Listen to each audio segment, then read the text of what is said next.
instead of being behind one person, I'm behind three. Erica, what are you doing this week? You're behind one person?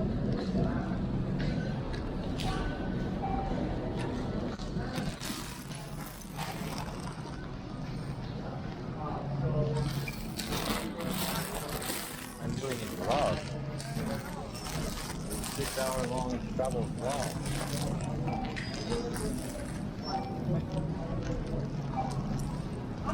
Yeah, I think I'm gonna get more food after this. Yeah. I don't know how I much. think we have a fork. No, there's utensils down there.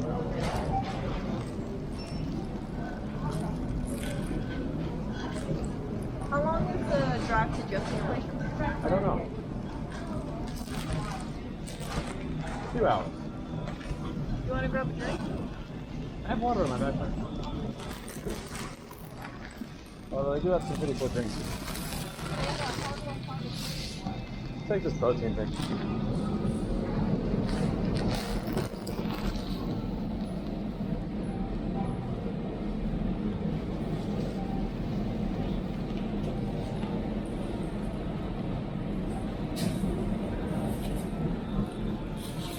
This looks like sex on a stick.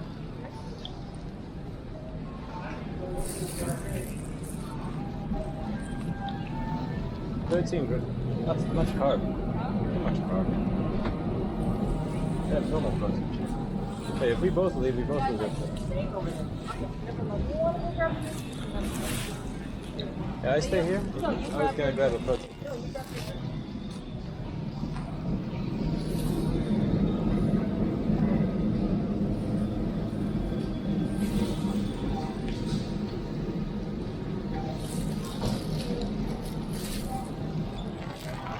This protein shake has 20 grams of carbs. It's a protein shake.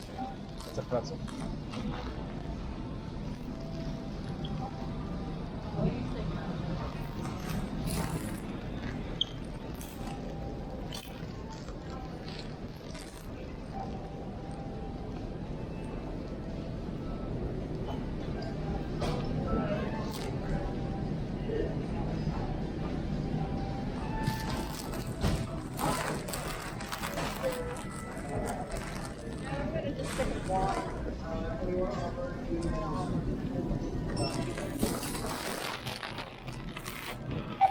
You want me to hold it?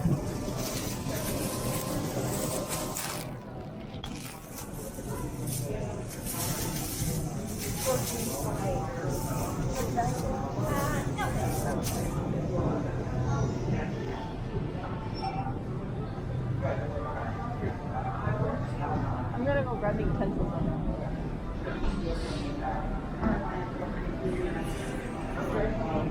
So let's see. Where's our napkin? Napkin's right here.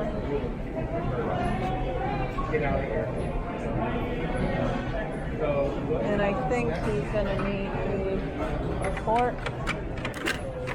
2 forks.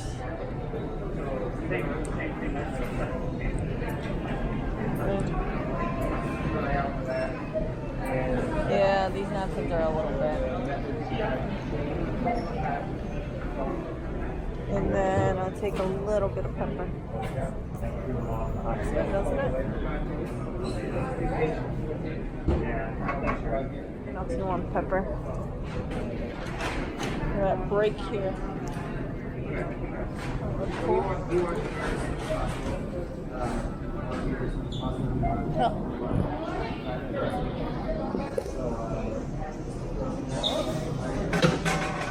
I got you your fork.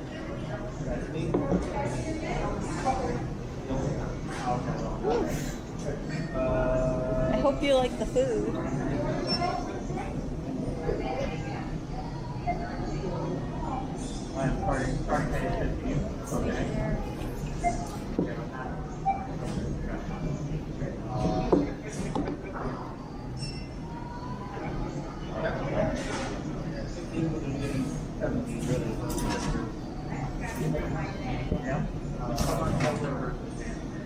Hi. How you feeling? Good. How about you? Hungry. Okay. More hangry than hungry.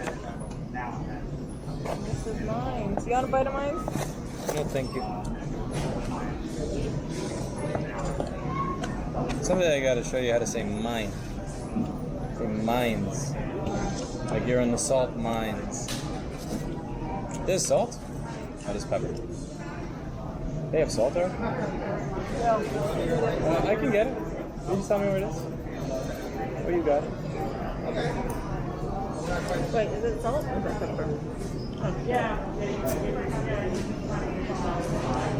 Someone put salt in the pepper section. That's evil.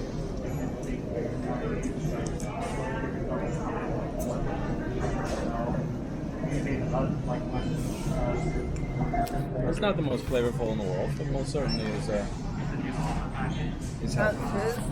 When traveling, you can't really do better. What's in here? Some chicken salad and some omega salad with, I don't know what the fuck that is. And tomato, kale, avocado. It claims avocado, but I don't see any avocado. Mine's is beef stew, zucchinis, little ranch dress, vegetables with blue cheese, little chicken.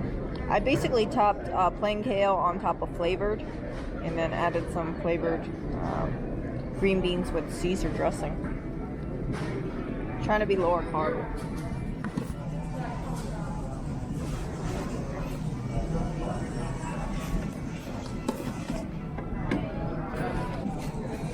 So you guys get to see the shot that you guys want to see.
You're gonna be a star on the Cinevision channel. People rather see you than me.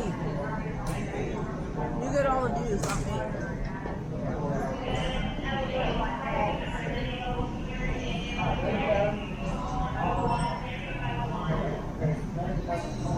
I know this is probably going on the main or the live. Right, people did put pepper in the salt jar. Yeah. That's just evil.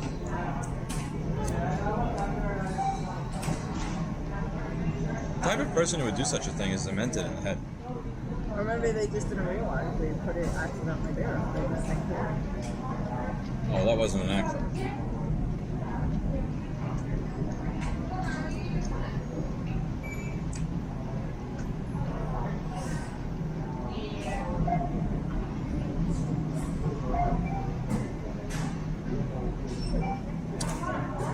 Do you think it was a good idea that Jeff Bezos bought this? Why? Go on.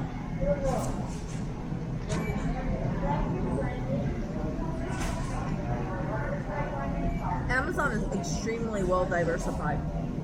I like how it's not only an online retailer, but they also have online storage. They're also physical grocery. They have skin into the food delivery game. Amazon Fresh, Whole Foods Delivery Fresh, Whole Foods Delivery. Because they're so diversified, it makes the stock very stable.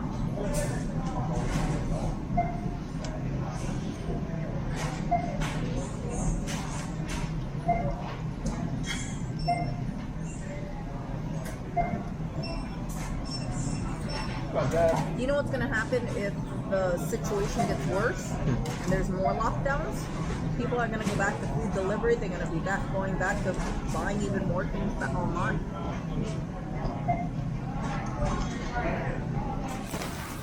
I'm not worried.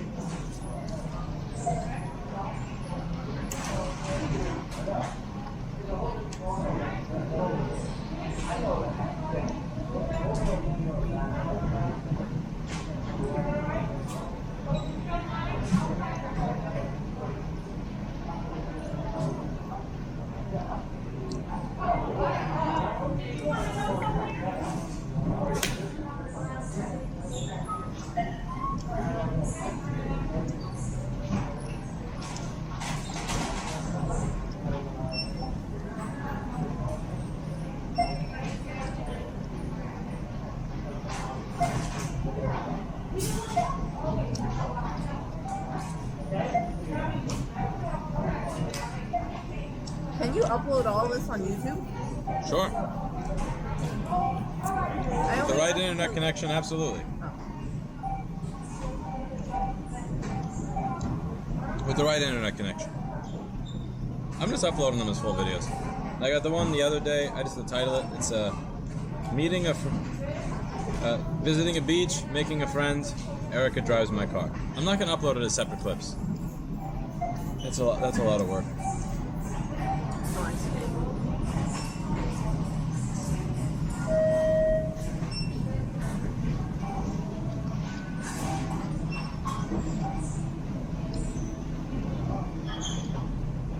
By the way, very nice job on not destroying my car.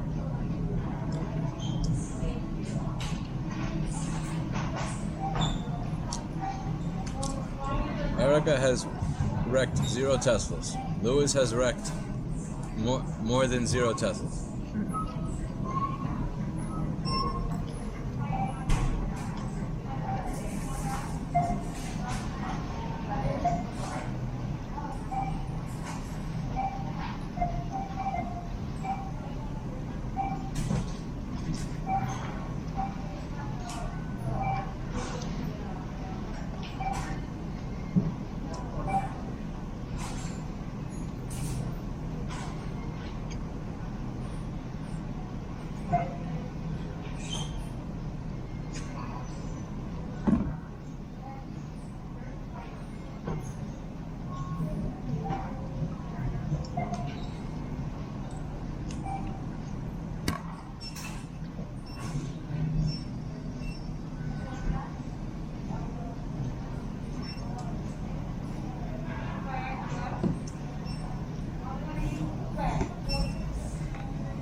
Dude, so yummy.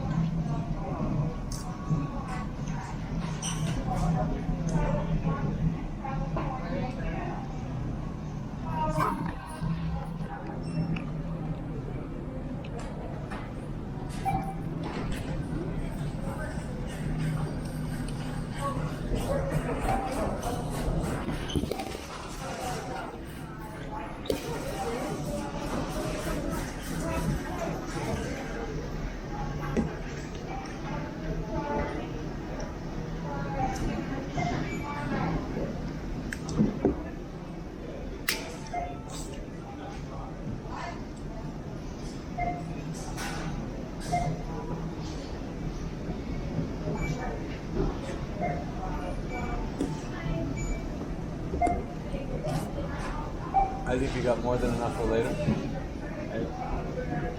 If you don't think you do, you can have some of mine. You think this is enough for dinner, you guys? Here's my fork.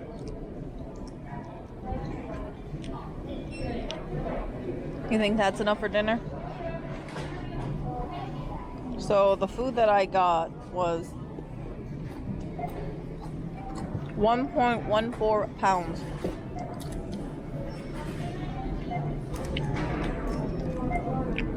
See that? I got the lighter of the two. So I probably ate about, I'd say 3/4 of a pound or so, probably half a pound of food. So, and I guess this is my dinner.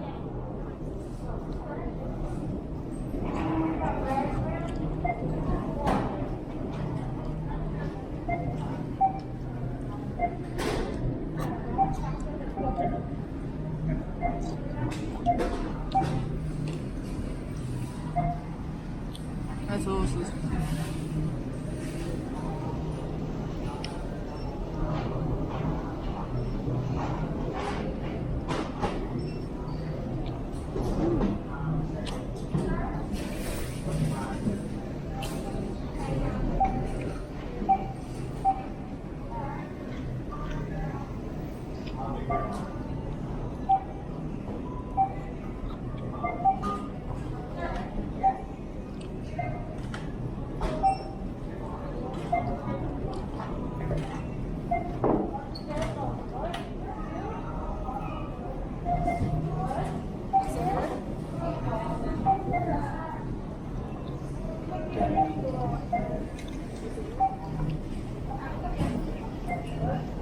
What? What is it? Okay. Save some for later. Okay.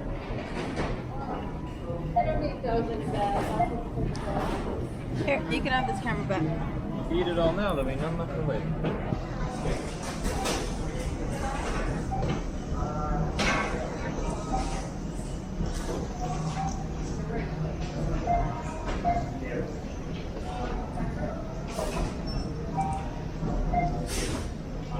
Fork. Napkin. You want me to get your fresh fork? This is for later. Oh, I was gonna get you a new fork. Oh. Okay. Oh yeah. Do this. Oh no, there's another fork. Oh, there's no more now.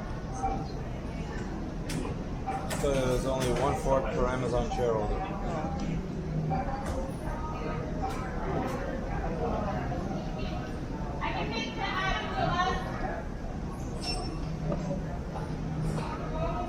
Well, apparently, we won't worry about it with her.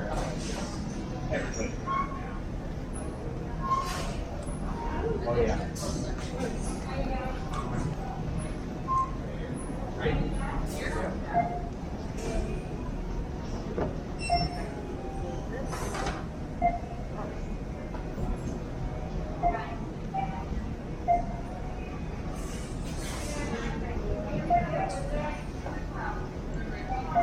By the way, I'm gonna go to the restaurant real quick. I'll be right back. You can just wait here.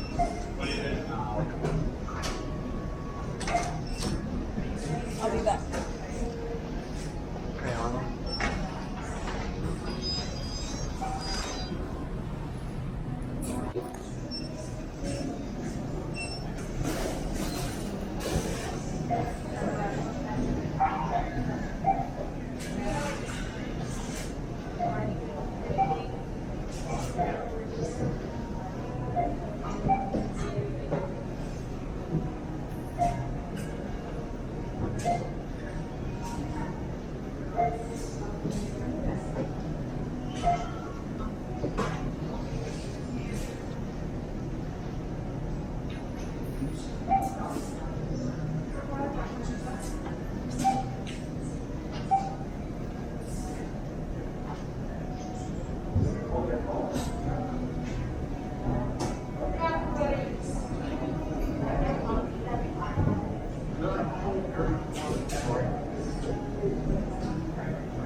I'll never forget one board I had that had a perfect clock on the oscilloscope, but I replaced the clock chip anyway, and it worked.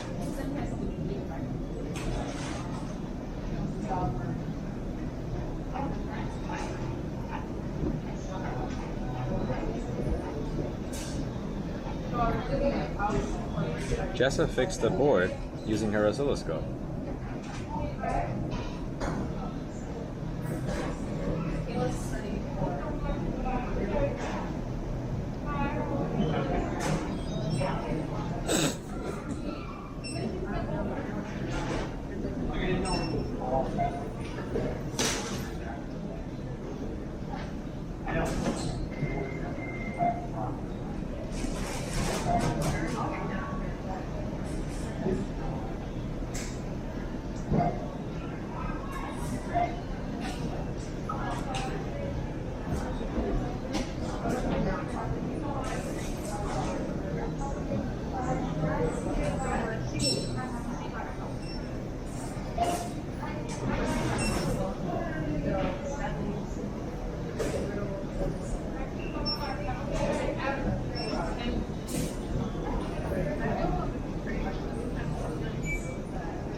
Take a picture of the receipt? Nope.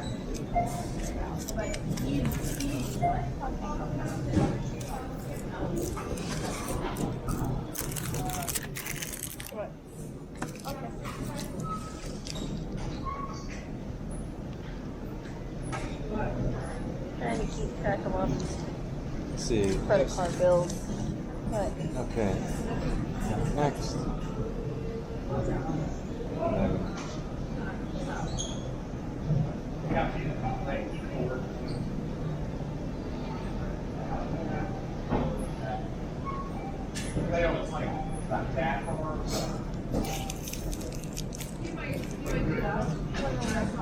Ready, Erica?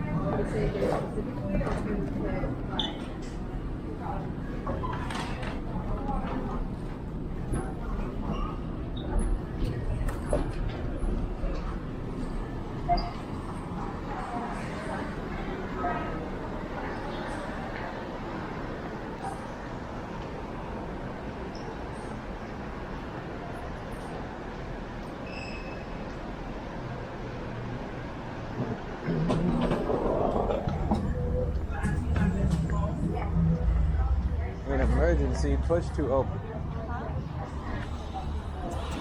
An emergency, push to open.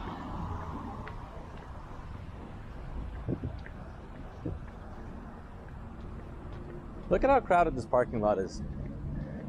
Even though this is upstate New York, this is still like 10 times more crowded than rural New Hampshire.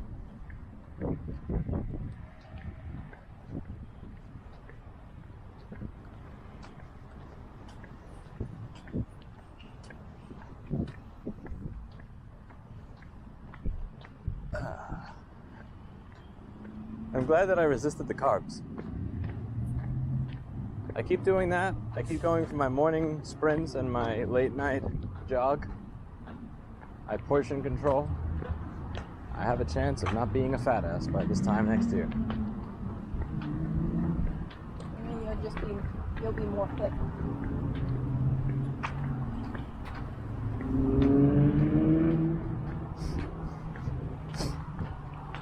It takes a lot of discipline. It's so easy for me to say just this once, just that once, just this once. There's no such thing as just one potato chip, just one beer, It's all about moderation. just one brownie. It's all about moderation. Yeah, you moderate it out of consideration. Yeah, but you can't be like, okay, for the rest of my life, I'm never gonna have a potato chip. I'm never gonna have. Once I'm in you shape. have those absolutes like that, that's not mentally healthy. No, it's totally mentally healthy. No, Like, for it's instance, not. I've said I will not have heroin for the rest of my life. No mental No, unhealthiness. but it depends. Like if it comes to like certain foods kind of thing, unless you have like an allergy or something along those lines, I don't think it's healthy to be like, I'm just gonna live off chickly or broccoli for the rest of my life. But some people are like that. Erica's the master of the straw man.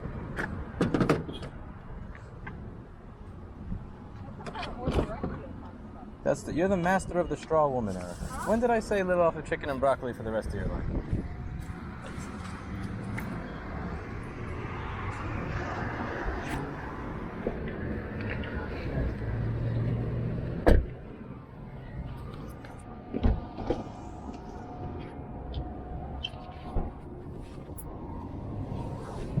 Okay, the guy next to me has been parked long enough that I guarantee he is fully charged. He's just staying there to make sure nobody else can charge in his spot. It's very polite. Very kind.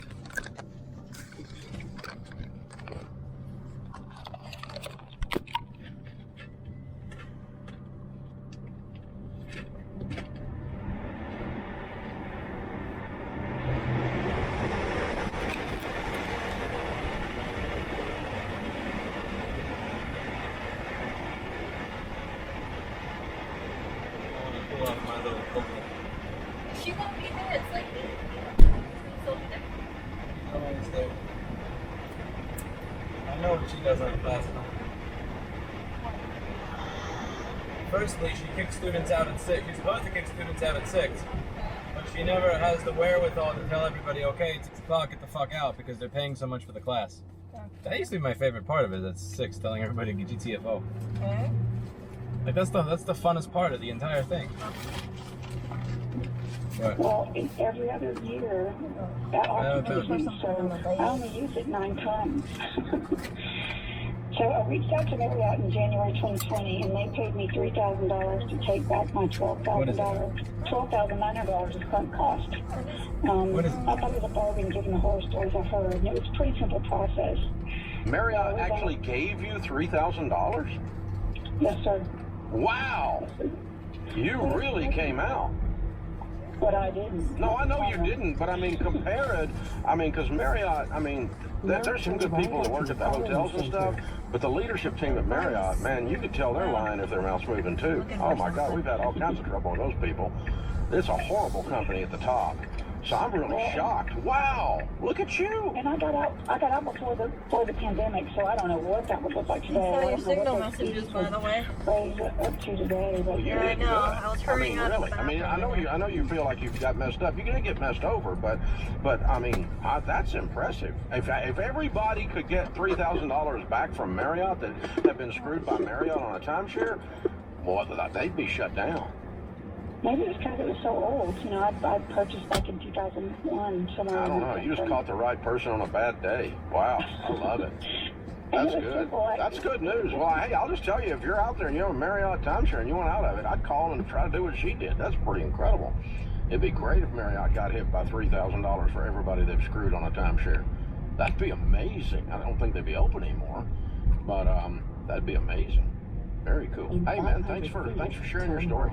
If you have a timeshare story, good or bad, maybe you love your timeshare. 3% of people do. 3% of people love their timeshare. 3% of people that have a timeshare just love it.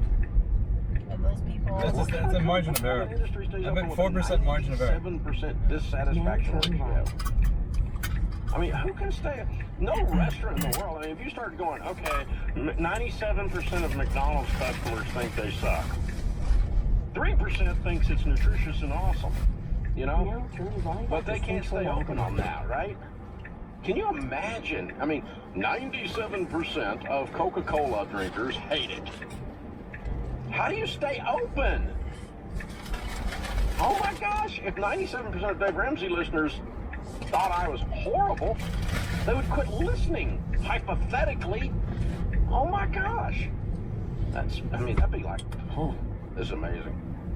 Marriott, here's another Marriott. Here's a note I just got on Marriott. By the way, if you have a timeshare story, call right now, 888-825-5225. Marriott Vacation Club salespeople are super trained used car salespeople. This is a it charged pretty fast. They tell you how easy it is to book. Trust me. That was a slower charger. Fabrication. I could not book a week. You would have wanted it to charge even faster. 11 months in I advance. prefer charging slower because it's better for the health of the battery. It's bad for the battery health to charge it super fast. But it's like Trade your week for points. $99 for Kindle membership. $84 to book your week. And oh yeah, $79 to cancel. After canceling, even due to death and immediate family, you have 60 days to use your week at a resort. Good luck with that. Check the figures. Booking fancy hotels is much cheaper, and you don't have to stay up all week at the same location. And I wonder if they ever make back the money from that. without booking Solar panels are not cheap. in advance. Trust me. Stay away from Marriott Vacation Clubs. Trust me. Signed, a true sucker. This is an online post right here.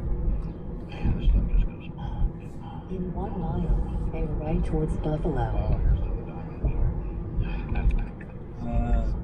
In 2019, standard aggressive New York drive.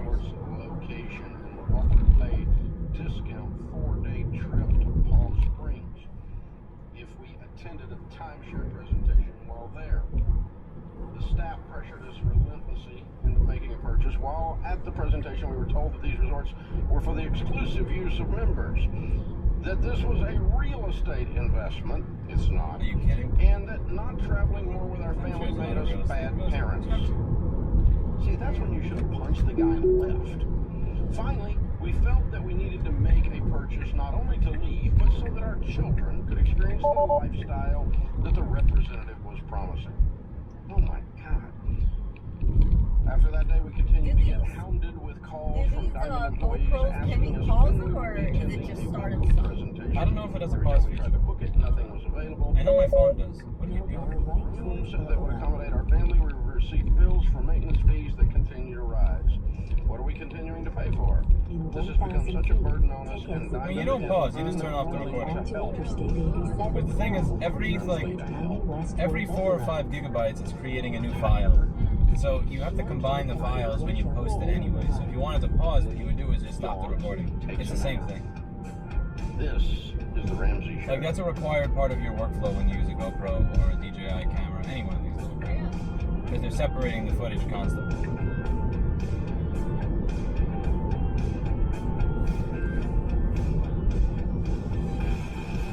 Man, I never posted anything on my YouTube page today.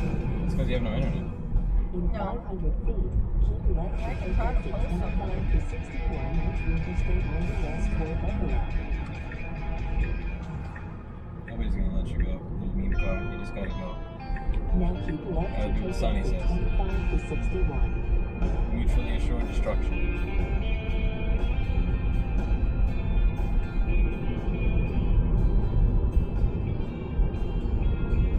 America's largest legalized fraud, timeshares. We spend an hour on it occasionally just to make sure you know that you are getting screwed. If you love your timeshare, or you hate your timeshare, or you have a great story, we'd love to talk to you. The phone number is 888-825-5225. Larry loves his timeshare. Hey, Larry, how are you? Doing good, Dave. Thank you. Cool. So tell me what you like about it, and where is it? Well, we own one in Branson and one in Eureka Springs, Arkansas. Our first one was in Eureka Springs. I did have a timeshare in Colorado that I bought in a bankruptcy that was used for skiing.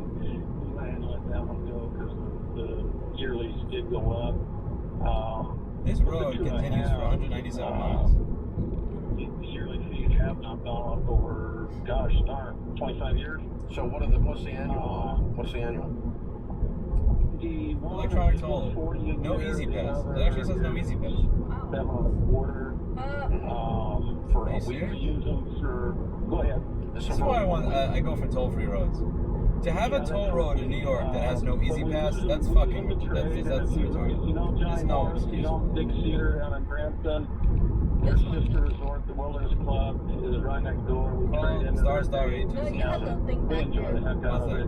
It said, I thought it had The a Branson Resort. easy pass. No, it said no easy pass. That we go to yearly. So even if you have an easy pass, you still have to deal with New York City government. As I told the screener, Mailed it in. you know, my New York father State is on vacation, and when I got out of This is New York and not Jersey, veterinary yeah? school, Yeah. New York is the same problem that Jersey does with being broke. See, my thinking is that if you could put those little license plate flashers up there, you could definitely put a easy pass reader in there too. Yes, they're just...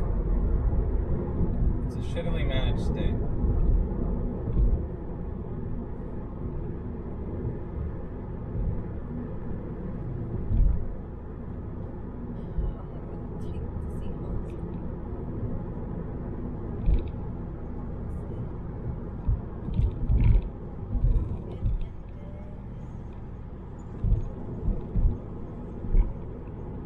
Wow. What? For us to go here from to home is less time than it takes to go to Jesso. Really? That's crazy. 2 hours? Yeah, we're going from the right of the state to the left of the state. I was like thinking like, isn't it way closer to go to Jesso's and come home? Jesso lives in the middle of nowhere.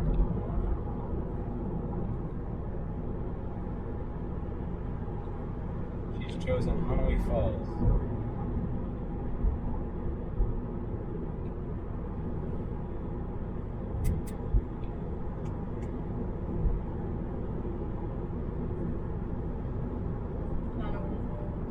What do you think of Hanoi Falls? It's a little, it's a dead little town. It's a normal little town if you want a quiet life. It's just like all the other towns that we've been to, basically, though. Correct? Yeah, a quiet life. Trees, little houses, not too much places to buy food from, country stores.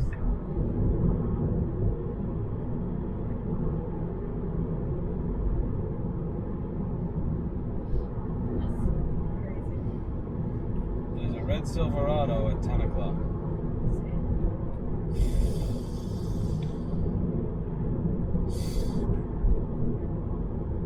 Do you have breathing problems? It sounded like a hiss, but I wasn't too sure.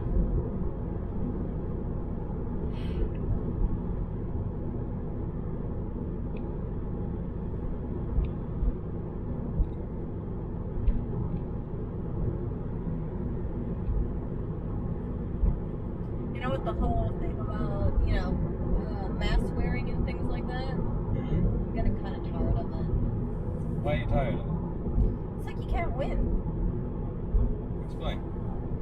You get the pokes over there, they still want you to wear the damn thing. It's like, and after you get the poke, they're like, okay, 6 months later, you gotta get another poke and still wear the thing. It's just, it's not going away.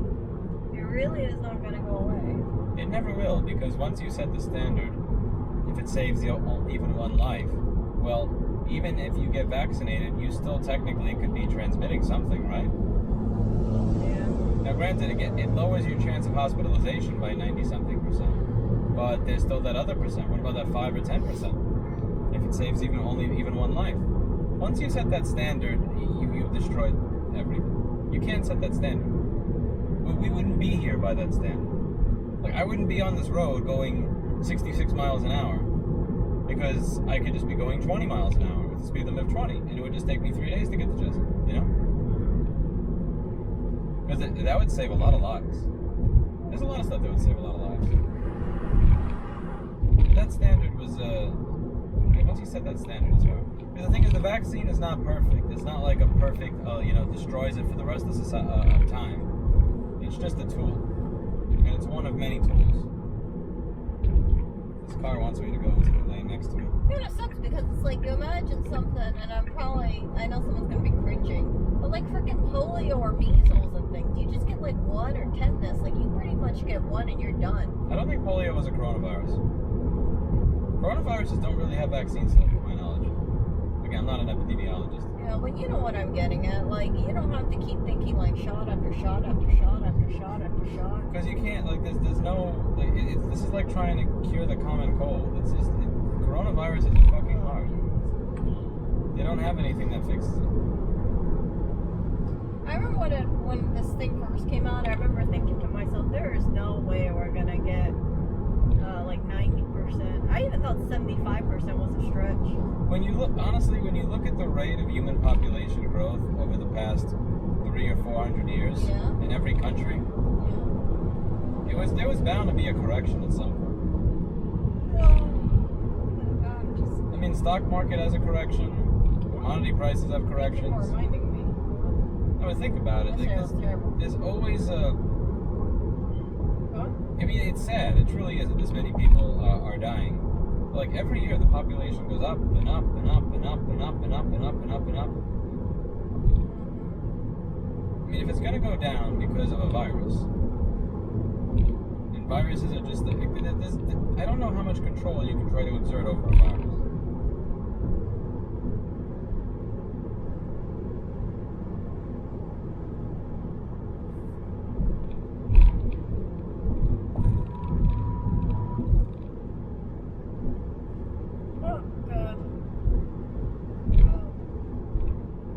So guess what, you remember Lucid? That thing went up 20% in the past week. Oh, this thing's funny.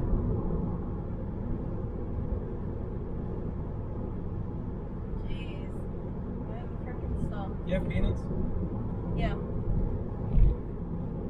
A peanut? Huh? A peanut? No, I don't have a peanut. Oh. Popcorn. Maybe we're gonna give it to Tim and Jessa. What about a popcorn? Yeah, popcorn. 8 popcorn? Were there any of those things that we got that were for us, or just all for them? No, you just got 2 bags of popcorn. Both of them for them. Oh. One for each person. You can't be all like, okay, you guys, 2 people share 1 box of peanuts. Well, no.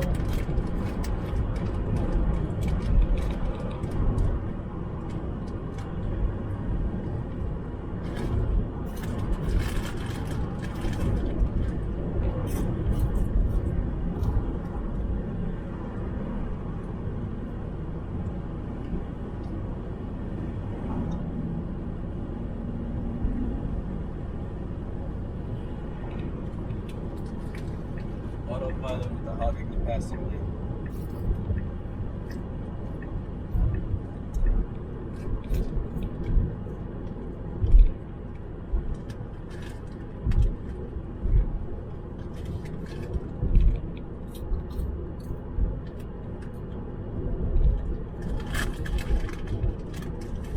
Oh, look at the deer or something over there. Oh shit. Stay over there, motherfucker.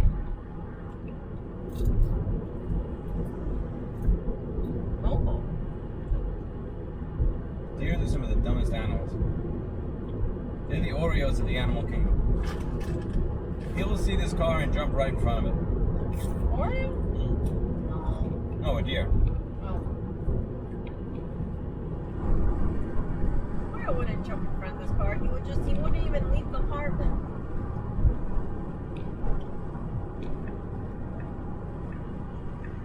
No easy pass. You lazy bums. The thing is, for an easy pass to work, they have to have internet. Yeah. They probably thought, screw running internet to this. Why do we have to? And we can just fine them if they don't pay. Wait, but in order for them to know my license plate number, they have to be photographing it and transmitting that by internet. Yeah. That's just laziness.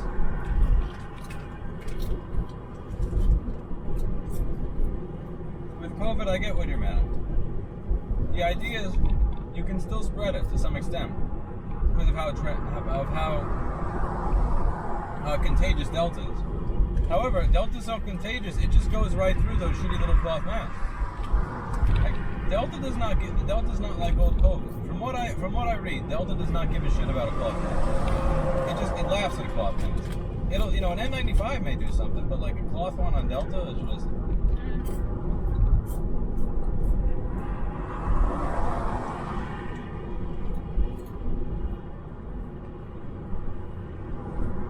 I stopped caring after I got the vaccine.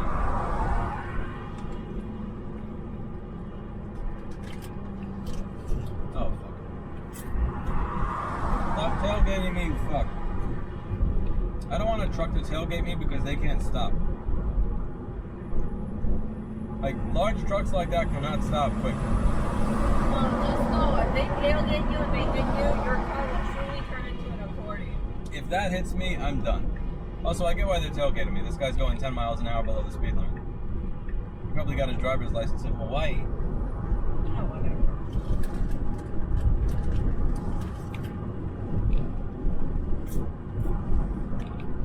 You have to be careful. He has a wide hole. I'd be scared to death driving that. Same. Truly.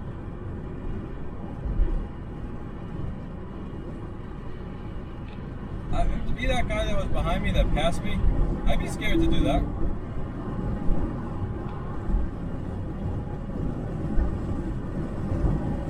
Pass the truck.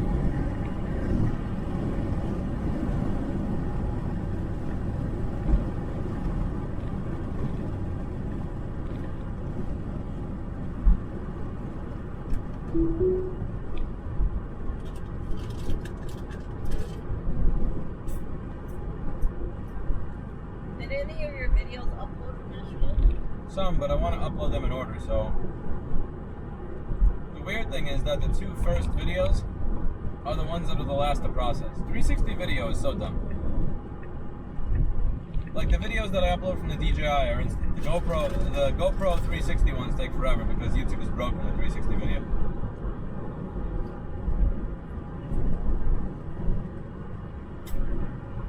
Oreo. What? This is the one he was mansplaining. Manspreading.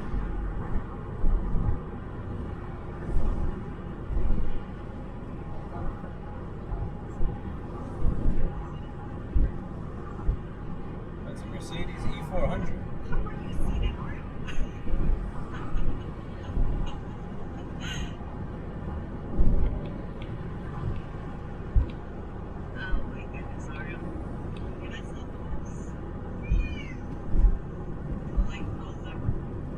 That was not Oreo meowing. Look at that. Look at Oreo. Manspreading. I can't look at my right. I have autopilot. I still should. After I got my experience pretty much because I can doesn't mean I should.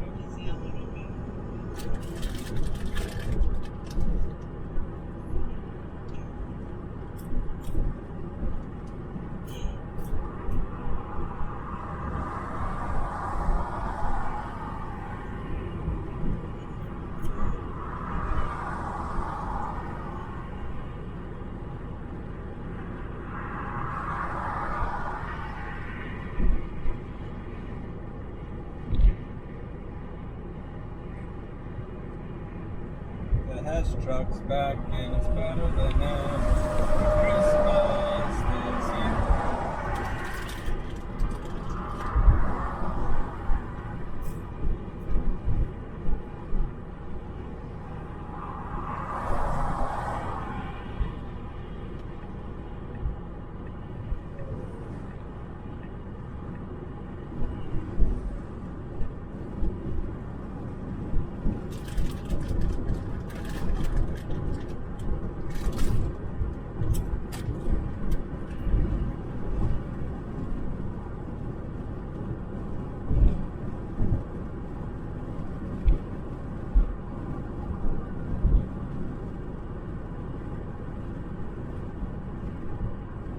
Express.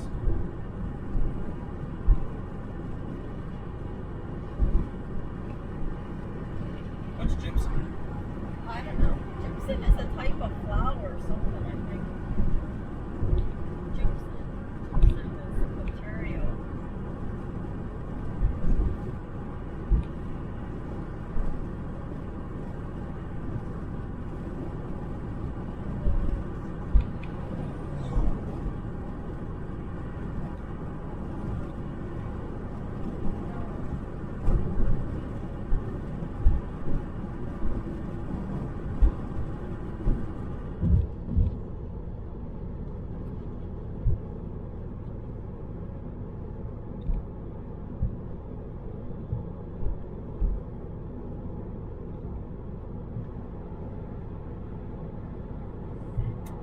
Can you imagine driving a truck like that on the right? Well, that's from Staten Island. That's from my homeland. I would love to see you drive that truck. You have to be licensed. I want to see you get your CDL and drive a Ford F650. Oh look, there's some cows over there. That's grass fed. They're grazing. Erica, can you imagine Oreo over there? Grass fed cows. Do you think Oreo would try to attack them and eat them? No. What do you think would happen if Clinton tried to attack them and eat them? I'd kick him in the face. You'd be bye-bye Clinton.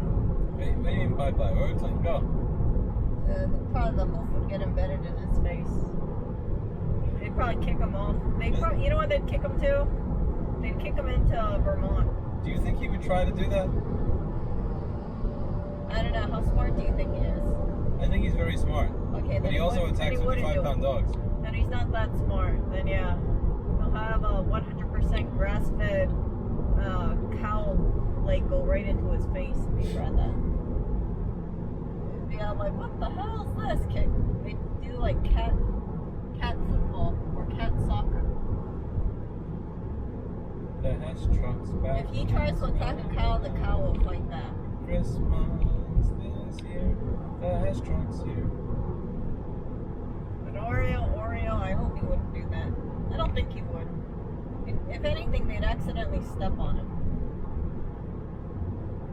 Who's gonna step on my little Oreo?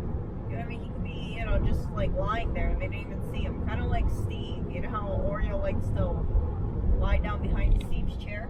Yeah, he loves that. doing that. Yeah. That's not the smartest thing when he does that because his tail looks like it's gonna get run over.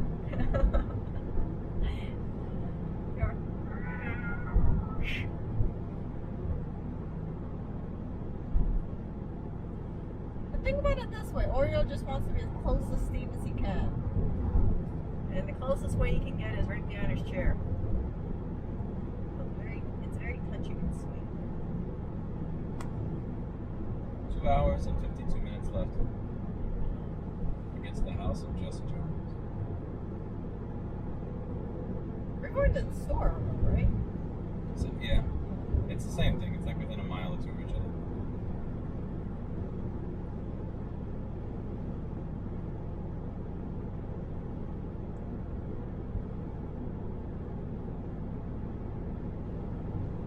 you know where Tim's staying? I don't know.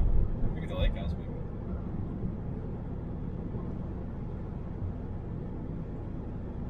Yeah, those trucks back and it's better than Christmas this year. Those trucks here. Have you ever met Tim in person? No. Oh. Let's get up there.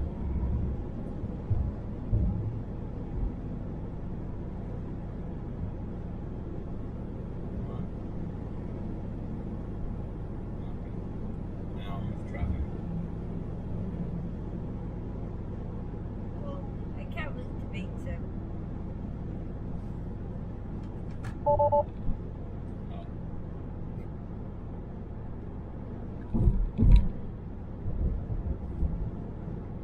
I just hope, you know, he seems so quiet and respectful and reserved. I hope that New York doesn't get to him. You have not seen some of his Facebook posts. Really? Of people who do imperfect repairs.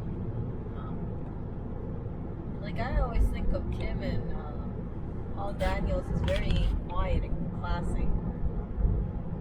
They're not like sticking their middle finger in front of the camera. I can't even imagine Paul Daniels doing that. I My could. goodness. And I feel like if Every he, time somebody files a PayPal claim saying this doesn't come with the schematics, I could see him just like whipping their face. No. Sweet mercy! No. It'll be a different sweet mercy. So classy. Goodness. He's kind of like, you know what I think of him as? I kind of think of him as, what's his name?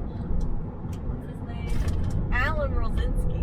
Like, Alan Rosinski of doing board repair would be so classy, I think so of him as Hannibal Lecter. Oh. At least when I caught his streams, he comes off as so classy. It's like, if Alan Rosinski did board repair. Alan did a video on me recently. Really?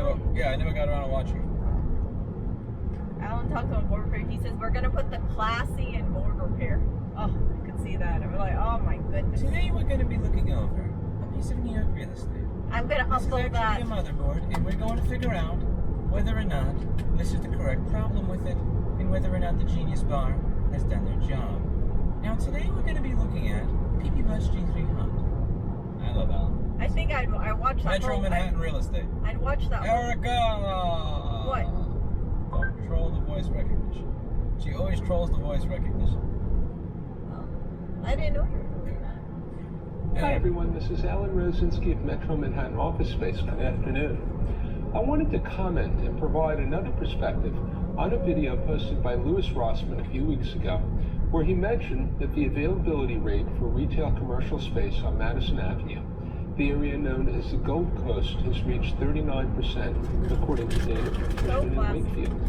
I've lived on the Upper East Side near Madison Avenue since 1984, and I've been in the commercial real estate brokerage business since 2004. So I'd like to make some comments. You know when they say money can't buy class? This is what I mean. Like, you can, you know, you could throw money at a person and they would not be as classy and as elegant as Alan. He is very elegant in person. That's all I have to say. More people need to be as classy as him. Both from the perspective of a commercial real estate broker, as well as a longtime resident of the Upper East Side. There are so many factors that contributed to creating the situation that we see on the ground today.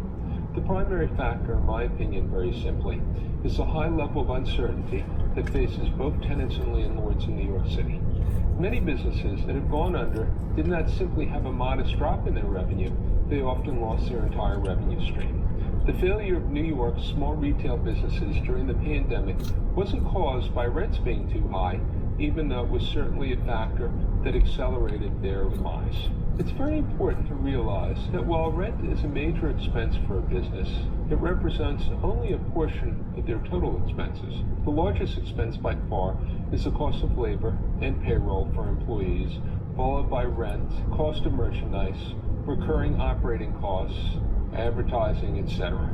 Ideally, the company's employees should generate revenue that exceed their own pay and is at least sufficient to pay all other expenses. This is how a business stays profitable and flourishes.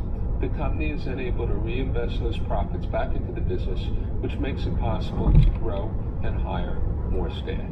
If a business has 5 or 10 full-time employees, that means that it's profitable enough to pay them and afford rent at the same time.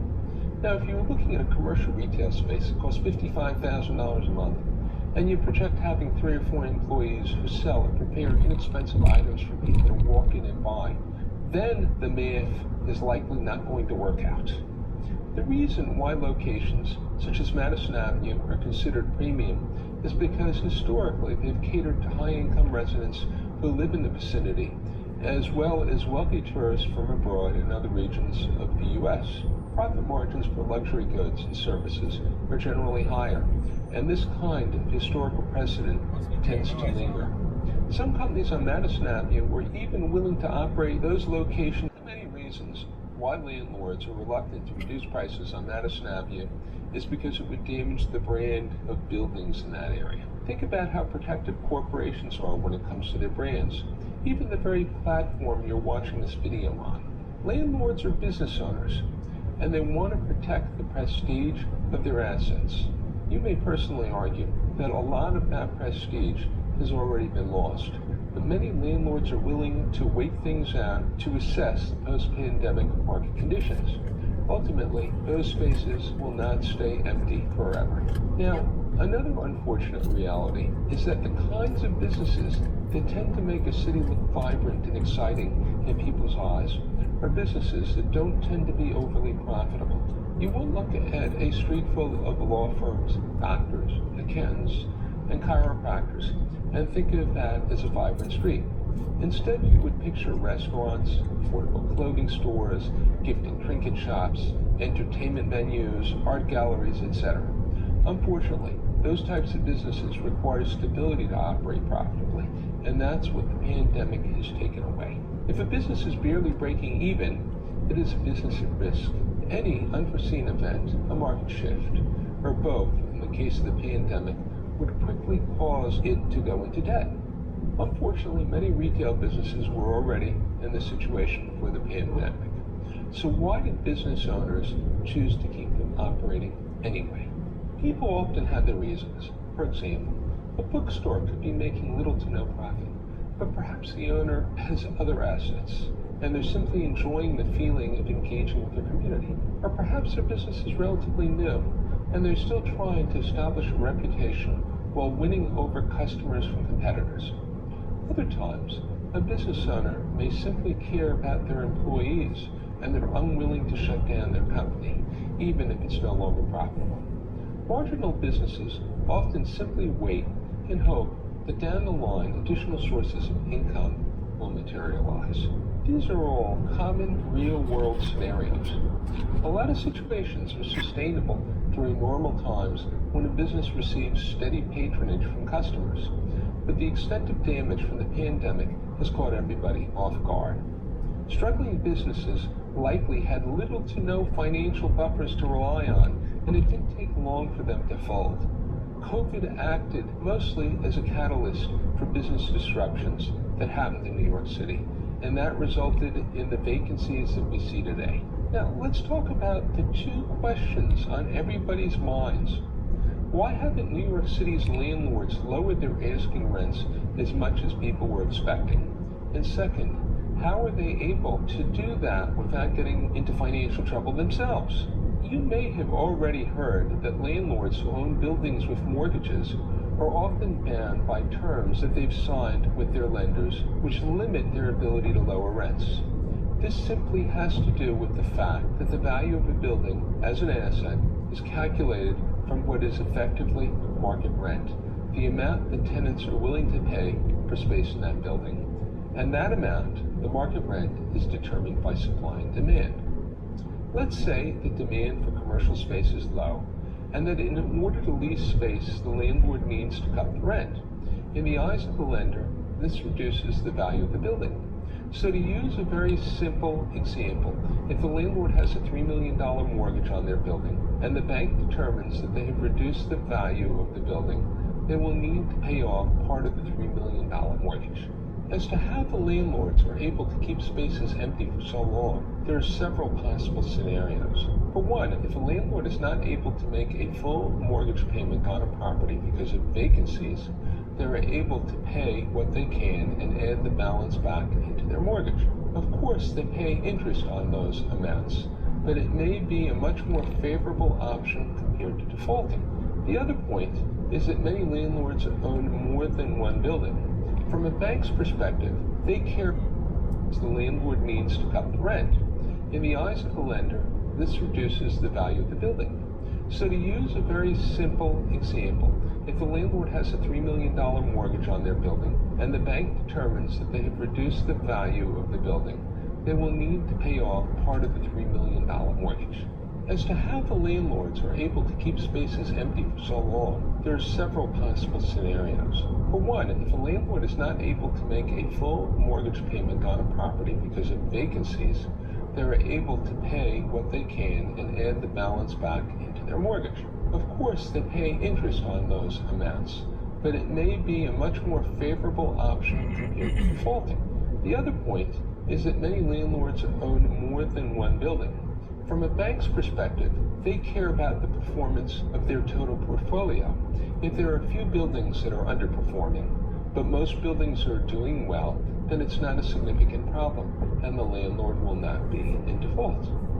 Landlords can also choose to refinance buildings with terms that are more favorable to them, which would lift minimum rent restrictions.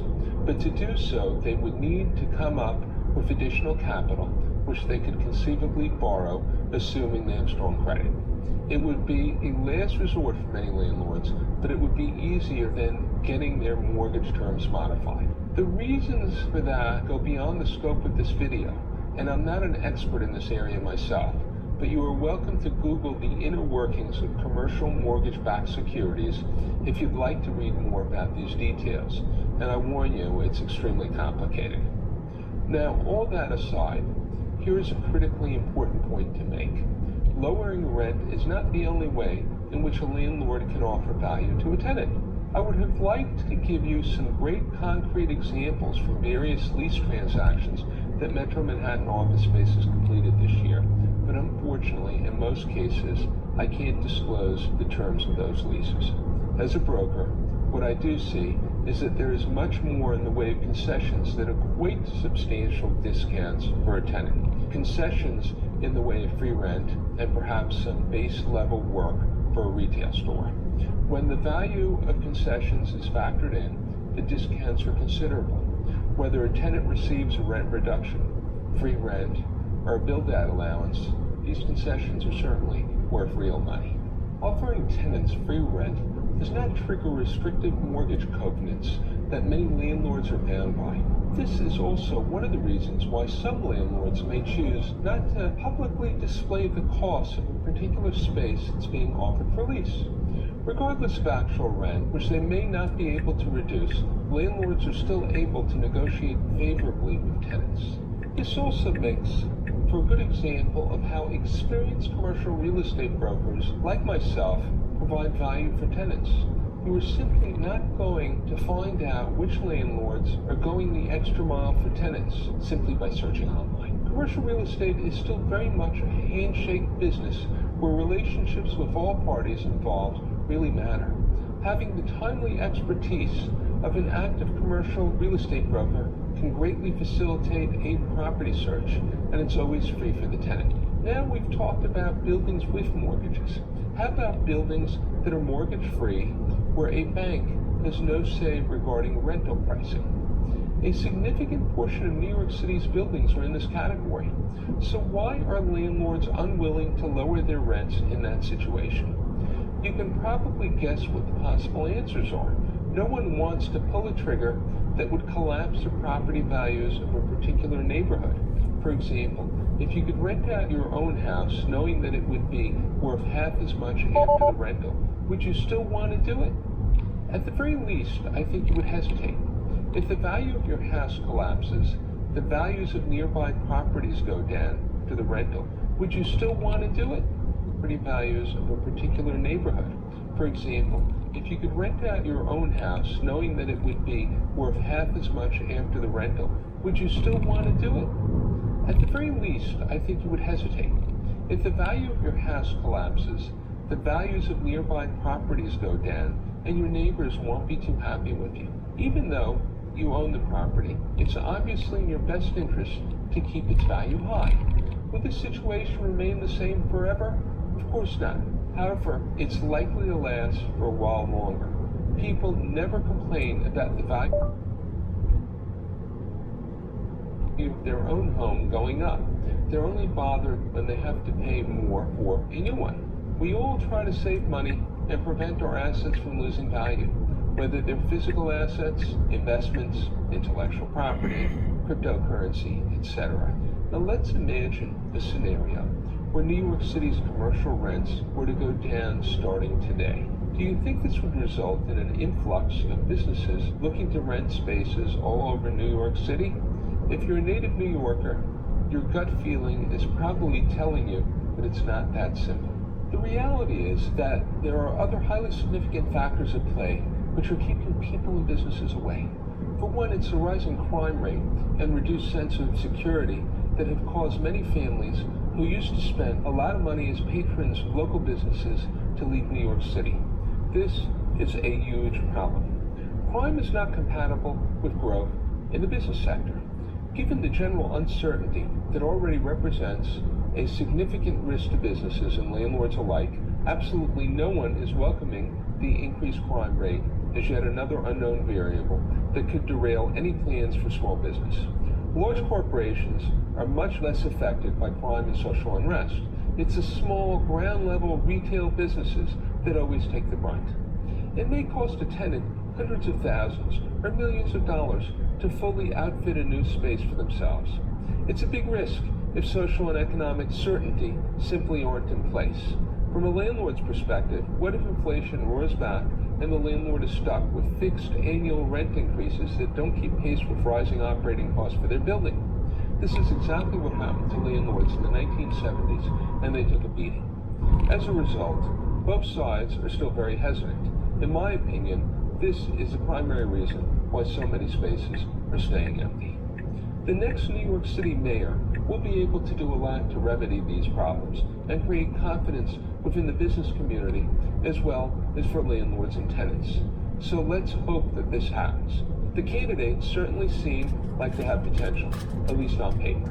Manhattan is far from being dead, and a lot of activity is starting to come back to different neighborhoods, even lower Manhattan. People are reporting lines at restaurants, and tourism is starting to come back as well.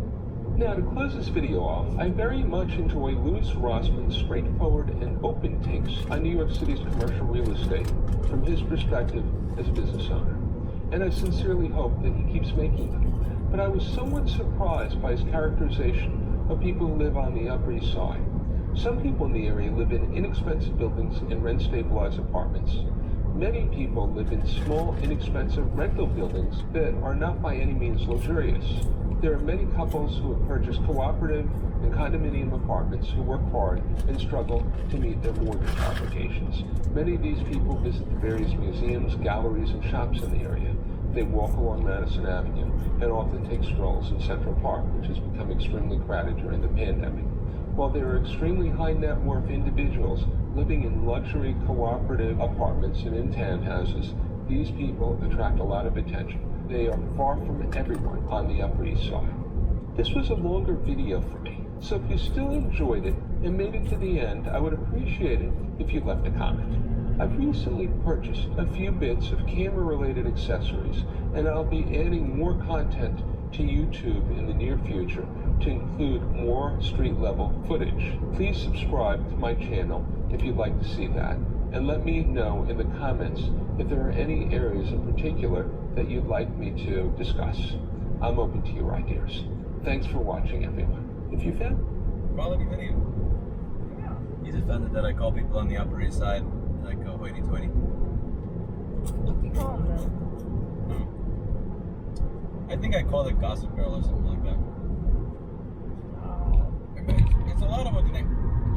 Every neighborhood in New York City has a ton of poor people. Because you have so many poor people in New York City that there's just no... You can't keep poor people out of any particular neighborhood. But the Upper East and Upper West Side are known as more hoity-toity areas.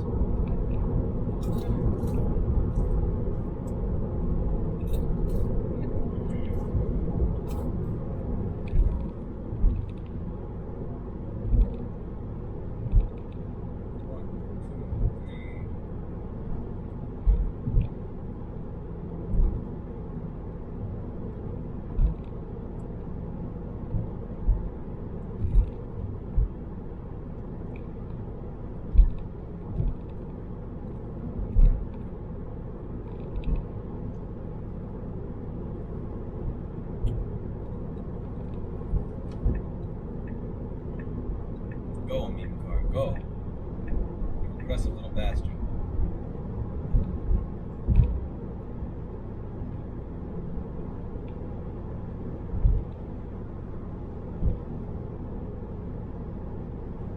This is one aggressive meme car, I'll tell you what.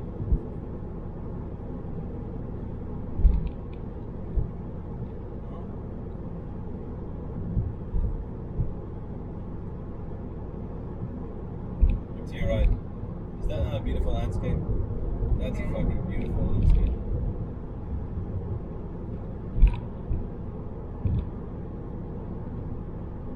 Why does Jess have to be so far away?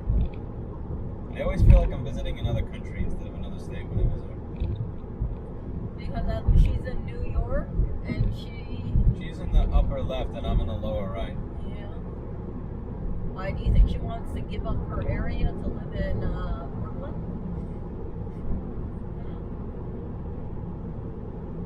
I don't think so. Would you be able to take the popcorn away?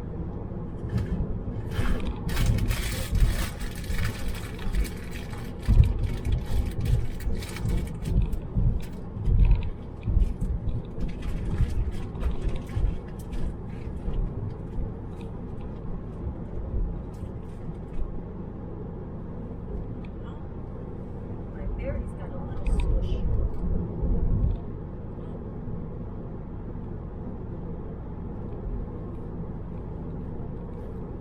Look at that beautiful landscape. The farm. They have a nice little farm.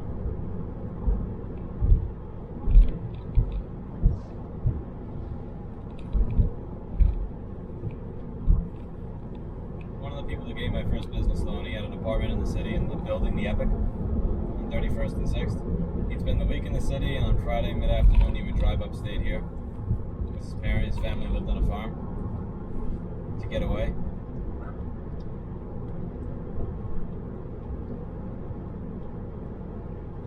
He was in his 50s and his parents were still alive. That's crazy to me. It was kind of young. Either they're really old. They're really old. They're just in good shape. I think they're in their 90s or so. I love my dad, but when I'm 52, like, he's What? gone. He could still be alive. Very unlikely. I've seen his eating habits. Also, he's old. And he's had 7 surgeries. And he has high blood pressure. And like, if my dad makes it to 95, that would be a fucking miracle. I guess it could always happen. You want berries? No, thank you.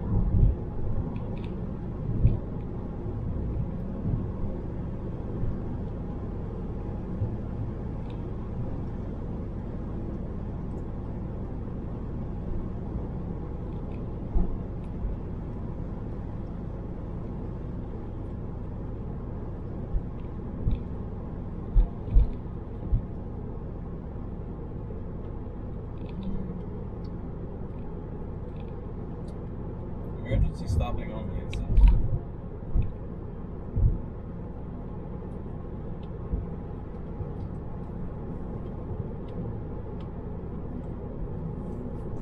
I never realized how much I love blackberries until this year. I You used mean to 2 hate. years ago? No, You mean no, 2 this years and 3 months ago? Oh, I don't mean the cat. I mean the fruit. Eating blackberries are very tasty. Listen, her pretend she doesn't love blackberries a kid. What? No, I mean I love eating blackberries. They're just so succulent and sweet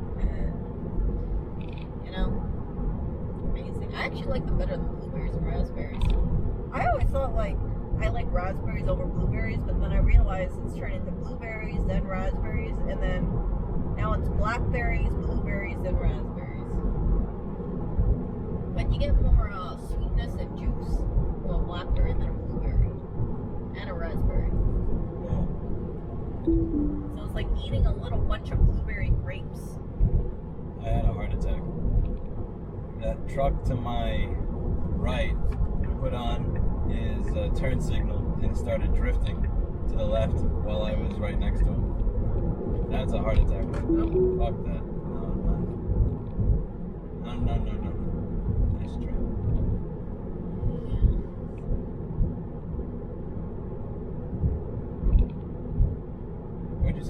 I'm sorry. Oh no, I was just talking about how I think blackberries are the superior berries. When you eat one blackberry, it's like basically a bunch of little grapes in one berry. You're correct in that blackberry is indeed best berry. Yeah, it is. Blackberry is indeed best berry. Yep.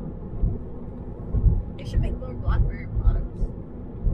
I don't know why they have blueberry jam, but I don't see much blackberry jam. Oh god. Rusted car going below speed limit. GTFO. Look at that. Look at the right rear fender. Ugh. It's falling apart. Oh, jeez.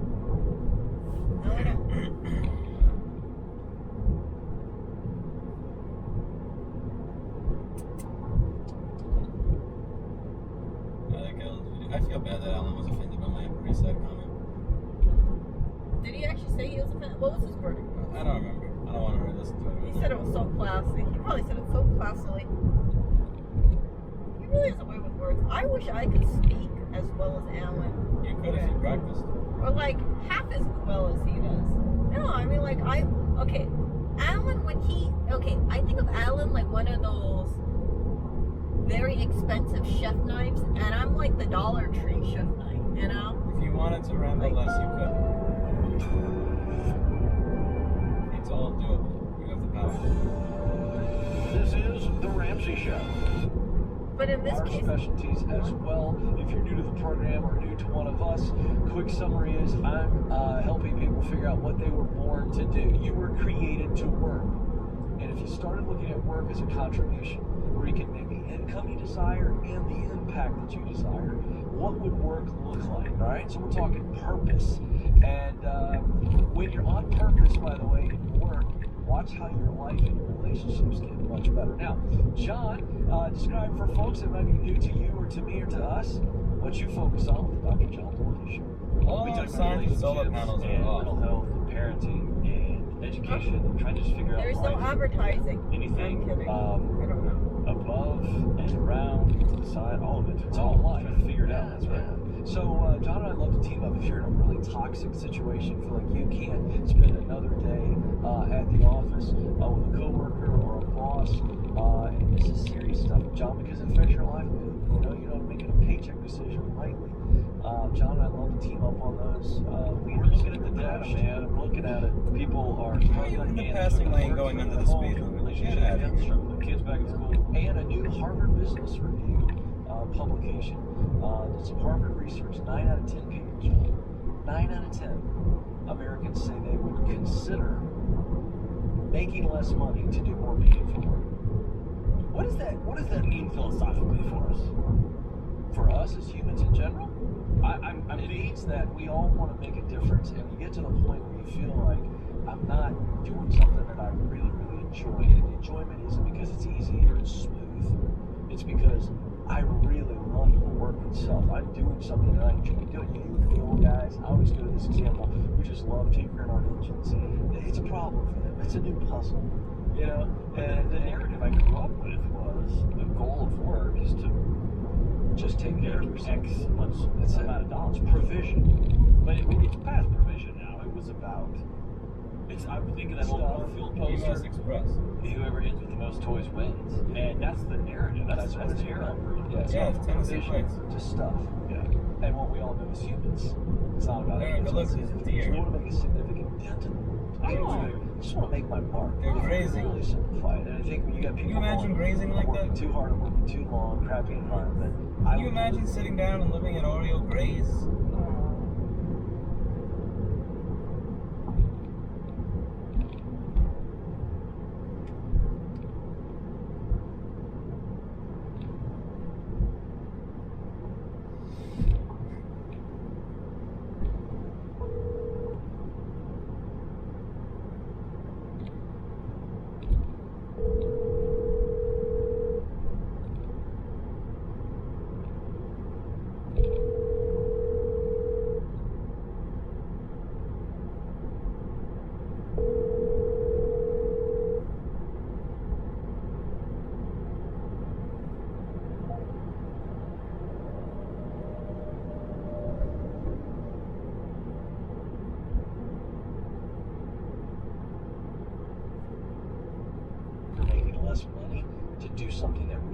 part to me that I enjoy. Or I saw my parents do it, and now they say, I should have traded that for your Well, child. there's no question. Yeah. So that was a group of people saying, let's cash out. 9 out of 10 a group, yeah, 90%. Yeah. Huh. So now they didn't say they were going to do it, Right. but they're going. But with the right opportunity. But to your point, they're at an emotional place to be able to answer that survey. They're Yeah. Look going, at the scenery arc. and That's it comes fucking down beautiful. to, at some point, there's enough pain associated with their current lot in life, and from the work standpoint. It sucks where that the they go, DJI will adjust. never make how clear and clean the green grass is in front of me apparent. You'll never see that on this little $260 camera. You sure it looks pretty damn good? I don't know if maybe it can. The thing is, this is a very good camera, but the screen is shit.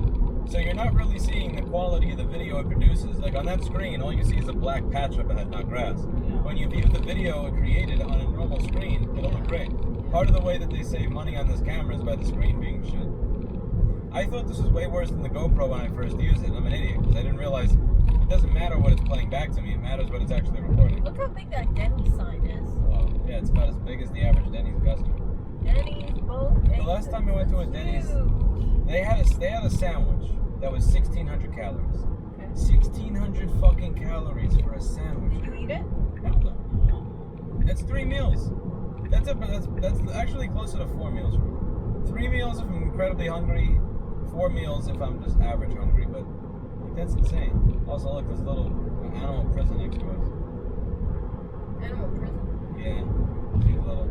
It's gonna be a cow or a pig or something. In there. Oh, it's a Maybe horse. Horse. They're transporting horses. Horses.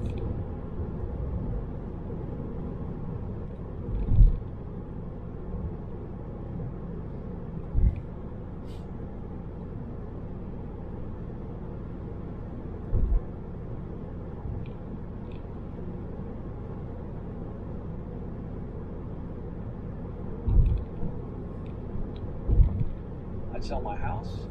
You know, I would Stay in I'll cut my costs. I just want to get off of this hamster wheel where I feel like I'm spinning for no reason. And you know this, when people want to either get out of debt, they want to find a job they love, they want to lose weight, they want to fix their marriage, they want to fix a crisis in parenting. At some point, the pain gets to a place, as David said many times, where you go, I'm sick and tired of being sick and tired. Yeah. And I think that's what we're seeing at that point. Well, it's, who wants to be sick and tired for 40 to 50 hours a week? well, I mean, that's what it boils down to. In the way I've begun to distill it is, we have an opportunity to choose your heart. Yeah. It's going to be hard to remain 100 pounds overweight and have every part of your body hurt every time you get up, and it's going to be hard to lose 100 pounds. And That's the truth. It is. And it's going to be hard to go to a job you hate 60 hours a week, and it's going to be hard to adjust your lifestyle and make a little bit less money, move to a new town, a lower cost of living. Mark, It's not a matter of choosing between. I this is have going to be Rehab. simple, and I don't have to. I don't know. Unstructured and not he intentional. teaches the cell phone course. I don't know if he does anything with the Mac. And I think Probably not, because Tim is there.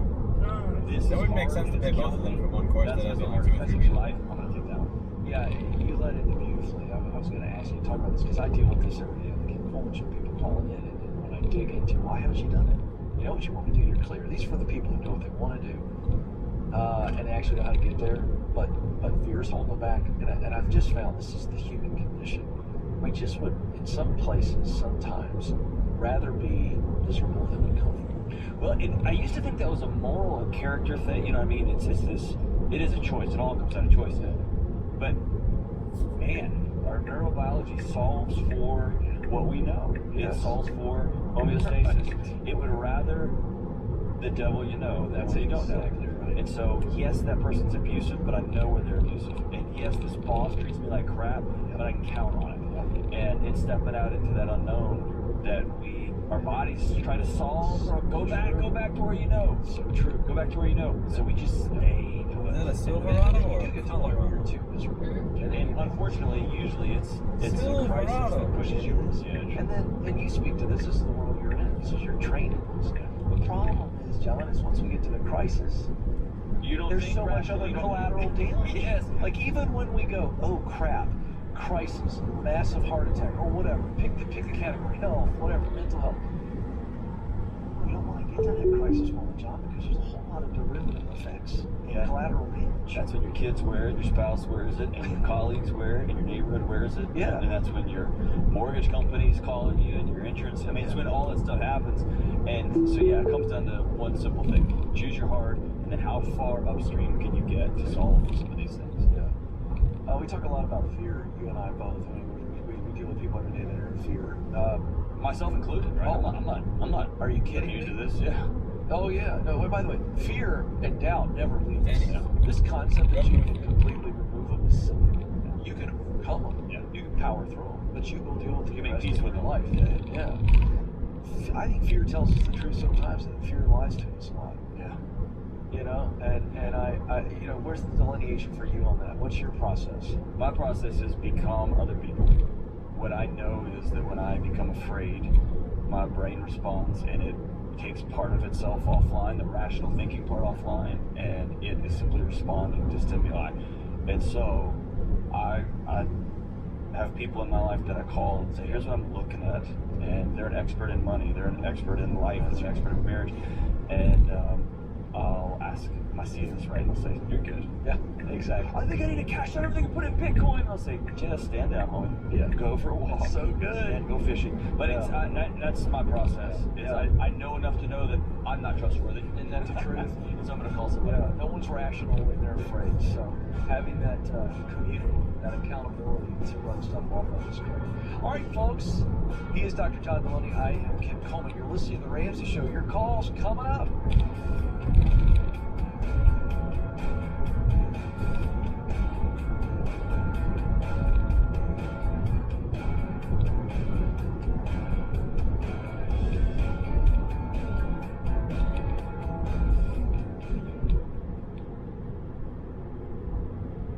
Stop paying your overpriced wireless provider and switch to Pure Talk.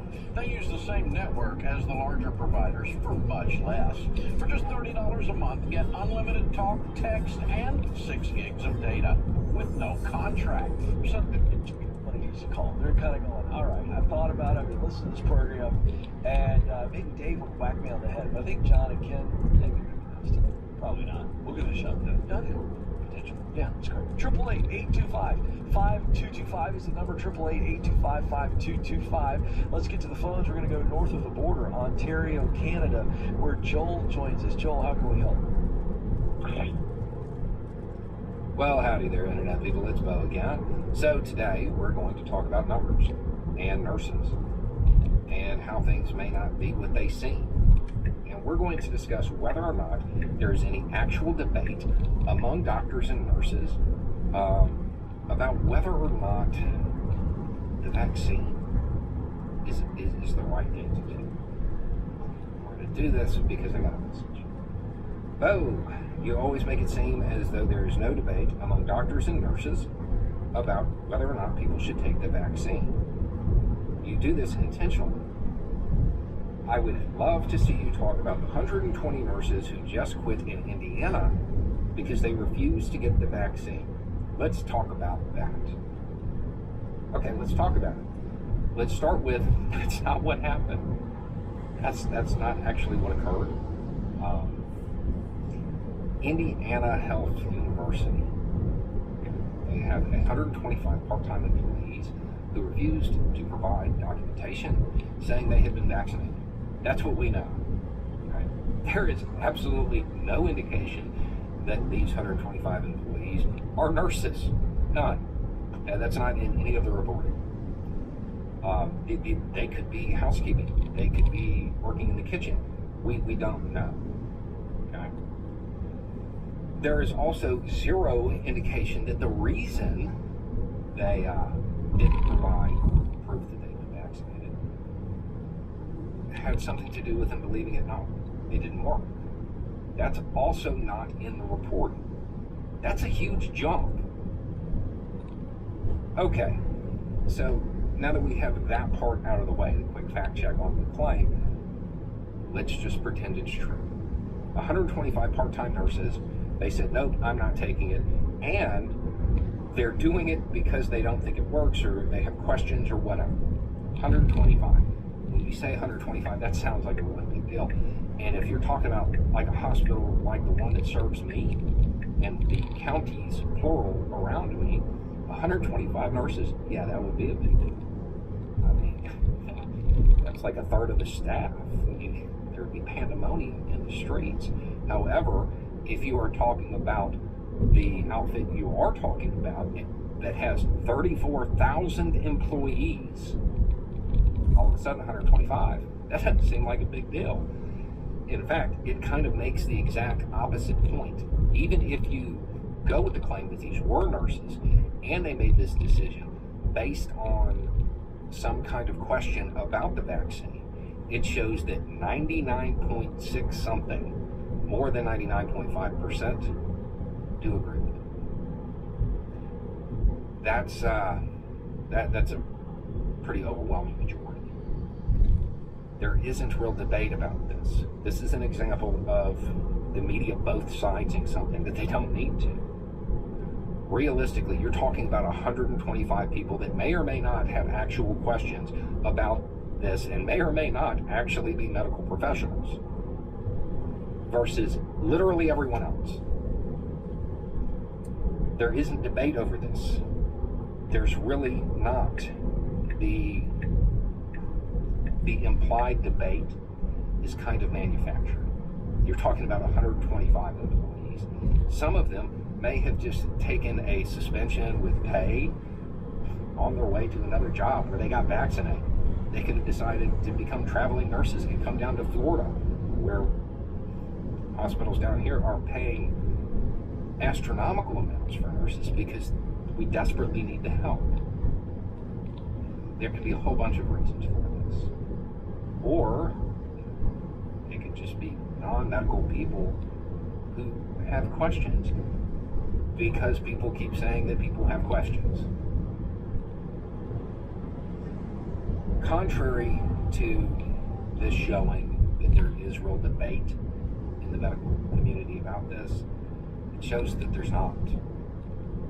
More than 99.5% are vaccinated. The example you get at that location, 34,000 employees. Anyway, it's just a thought. Y'all have a good day.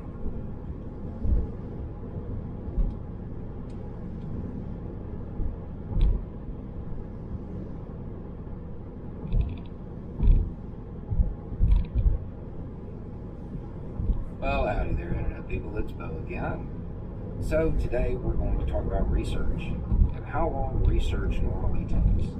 Because a common theme, common question that's going on right now as far as vaccination goes is the research that went into it and whether or not it was rushed. So we're going to kind of catalog it. You know, a lot of the vaccines that we rely on today, the initial research began like in the 1960s. So relying on something that's a little bit more recent has raised eyebrows. So let's take a look at it.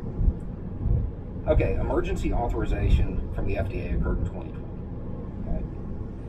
And it's the new technology, the mRNA technology, that has most people questioning it. The first clinical trials of lipid nanoparticles delivering mRNA vaccines was in 2015. So it's not quite as new as everybody's making it out to be. And it's also worth noting that prior to that, in 2013, there was a clinical trial of an mRNA vaccine for rabies.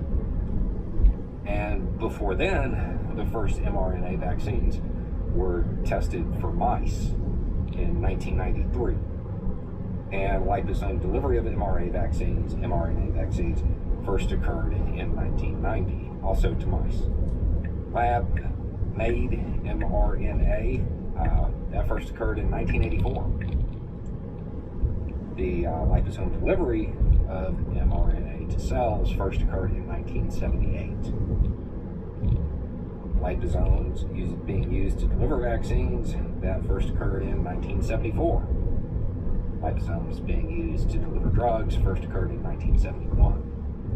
The first lab-produced proteins from isolated mRNA was in 1969. and mRNA was discovered in 1961. This isn't actually new technology. It's been around for a really, really long time. The basis of this research, it started before the Cuban Missile Crisis. You're talking about an event that is so old, it occurred before an event that, when it's depicted in movies today, they put it in black and white. It's not really new technology. It's the application of research that has been around a very, very long time. I don't know that this is a good basis for hesitance. Sometimes looking back can help you look. That link to everything that's gone on in the past typically ends up being pretty helpful. Anyway, it's just a thought. Y'all have a good day.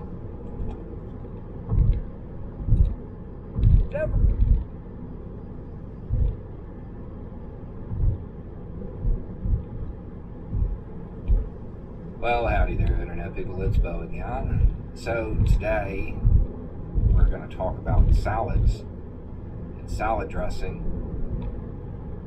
and public health, and not because you're supposed to eat salads to be healthy, but because of something a person who was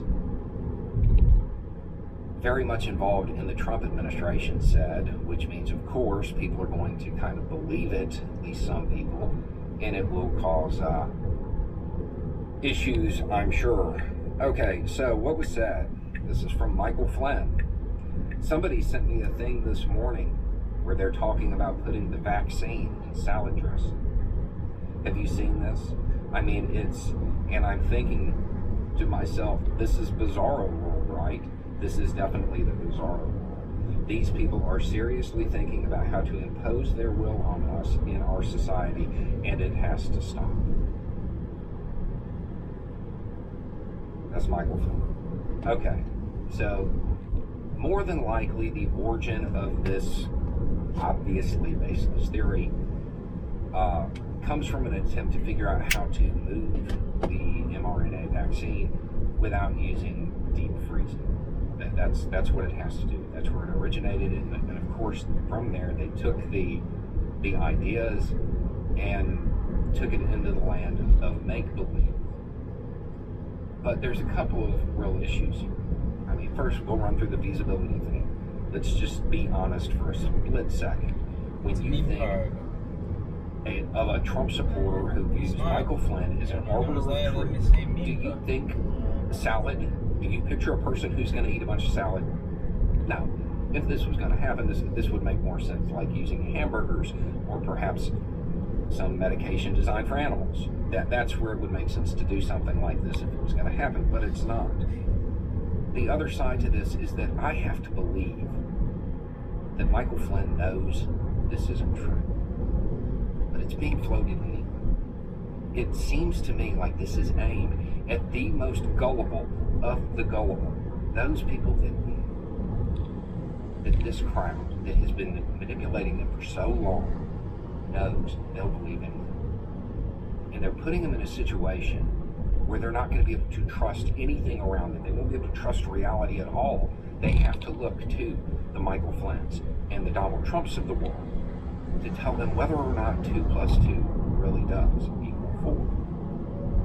People like to throw that word Orwellian out there. When you have a group of people who are just intent on making a demographic doubt and fear everything, people who like to fashion themselves as macho tough guys are now going to be scared of salad dressing.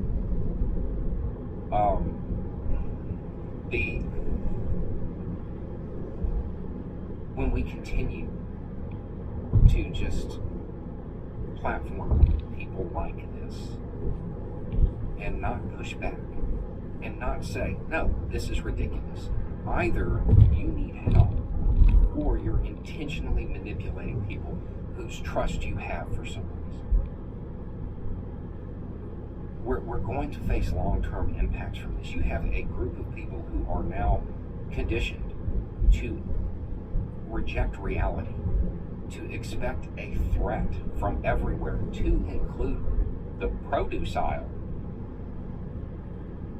we're going to have to come to a reckoning with the way our media operates.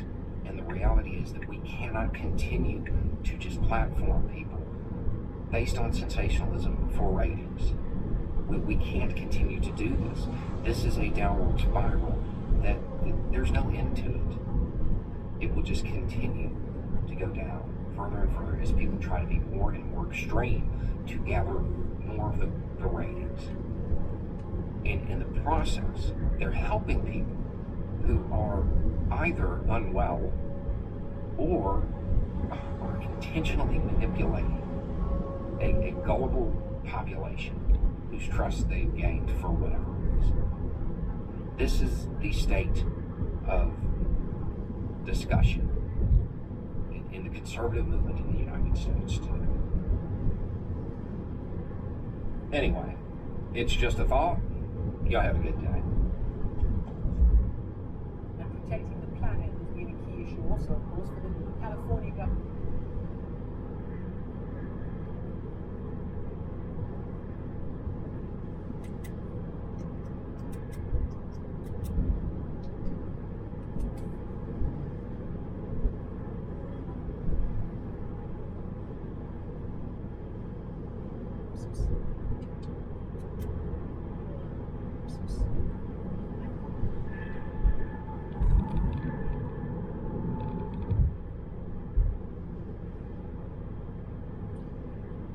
I have an idea on how to troll Jesse.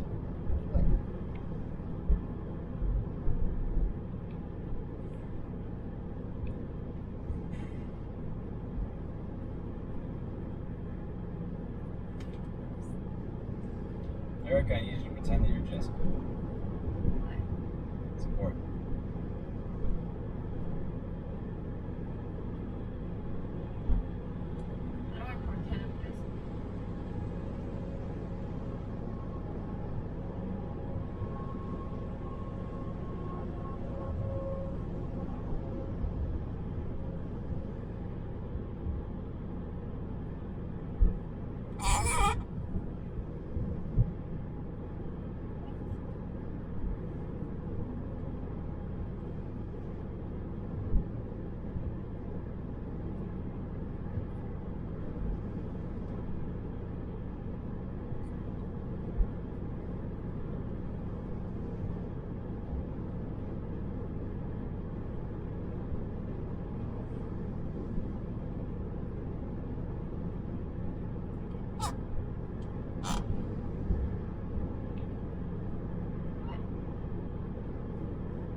Q's tech service says hello. Hello. Hello, Kevin Monson. Hello, Omar. Hello, David. How are you? Oh, get that shit out of here. Erica, cut that shit. Cut this. Hello, hey Mike. How are you?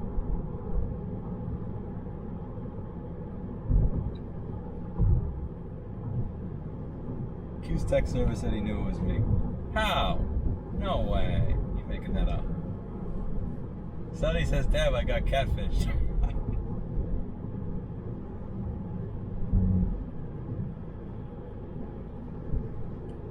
I hijacked it 6 years ago. We're going to visit Jesse Jones.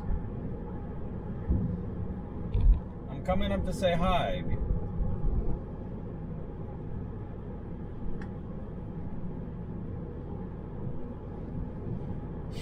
Hello from Mexico. Hello.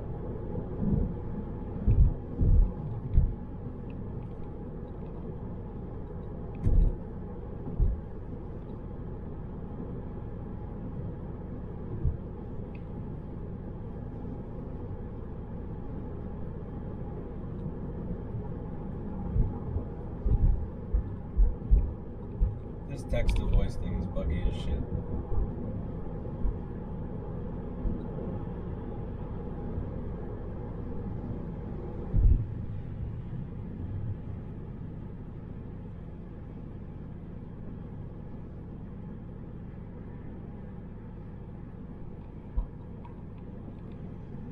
I called Jessa and she didn't answer my phone call.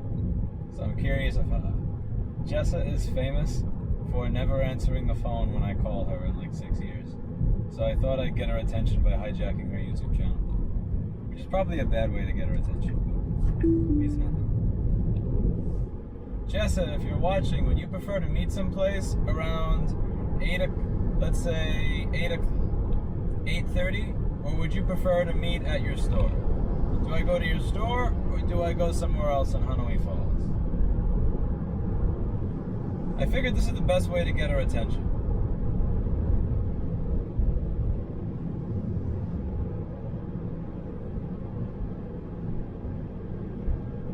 Let's see if she shows up in her own chat.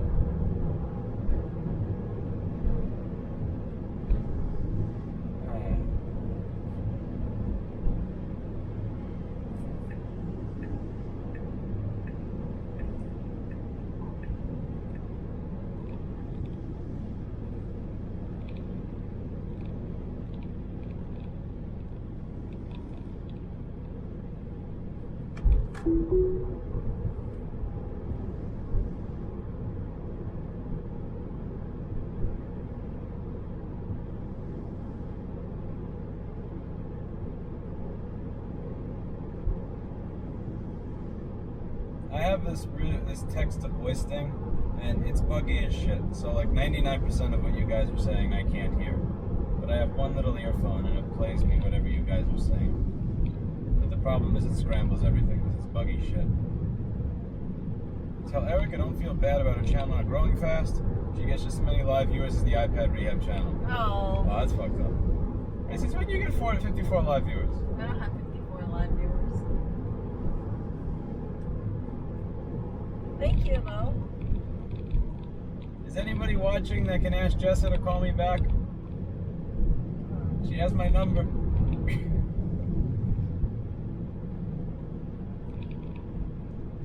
What's your speed? 19.99 miles per hour.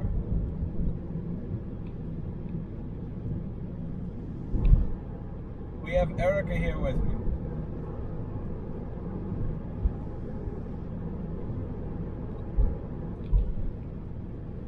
This post-it note on the dash is from a parking garage that I parked this car at so that they know what my spot is. But I don't even know what the point of that is because they always have me in a different fucking spot because they always steal my spot to give to somebody else and then they have to move the car that they took out of there so that I could go in there.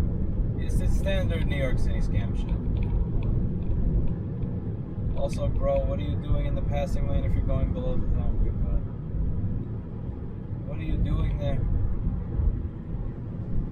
You're going below the speed limit, you noob. Whatever. It's New York. It's New York.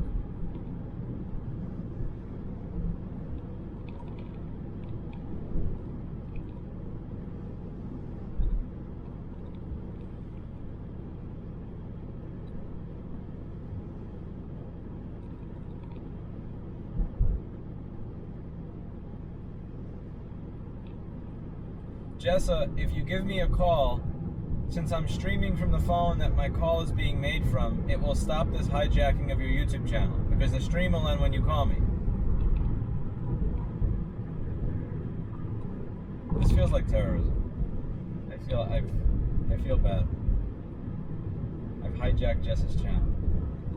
This is a hijack.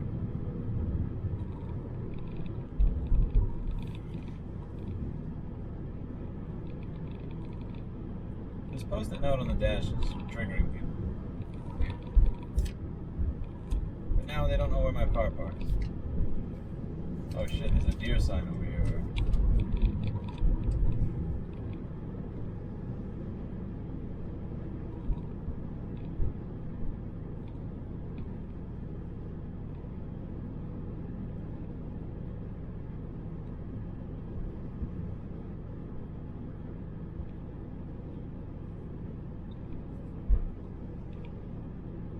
crown is here.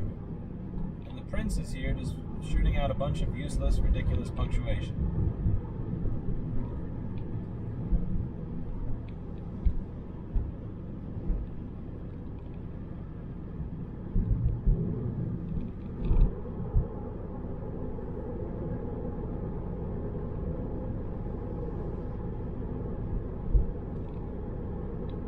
Jessa said she was happy I was visiting her, but she won't tell me whether to meet her at the store or her home.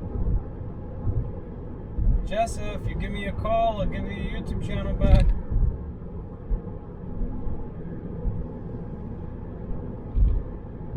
This is what friends do. Friends steal each other's YouTube channel.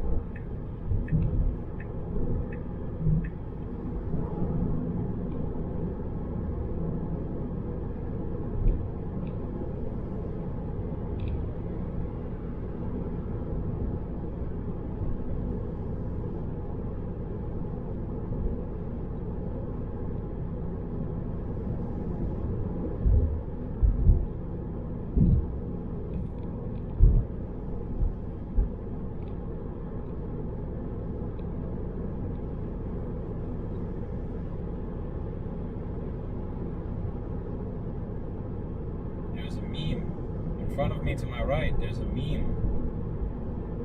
Does anybody see the meme? Right there. It's a meme. It's a driving meme right here on the highway.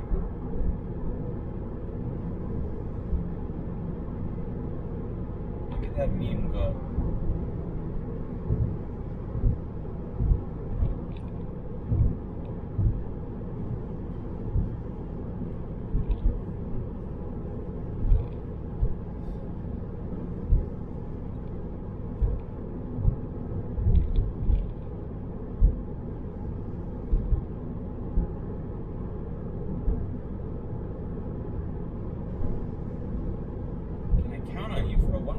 Investment in framework laptops. No. My landlord can't even rely on me to pay my back rent.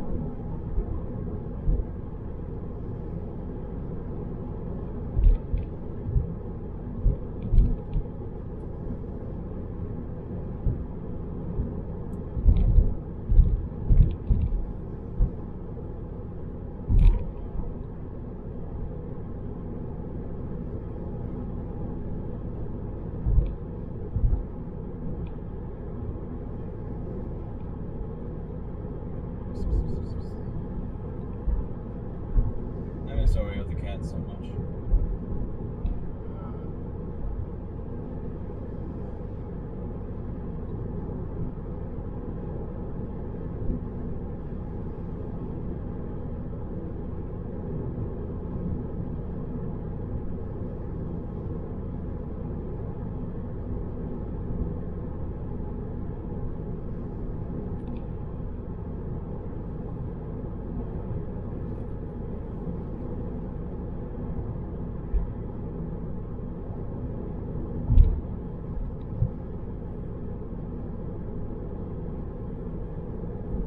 How's live chat over there? I can't read it. They're just saying random things. Nothing much amazing. Sunny's there. You should say hi to Sunny. Hey Sunny, hold on. Let me read chat really quick. My internet connection isn't that great. That makes two of us. Oh wow, 68 people. Yeah, that's a lot more than I usually get in my chats. My chat, I usually have like 15 at one time.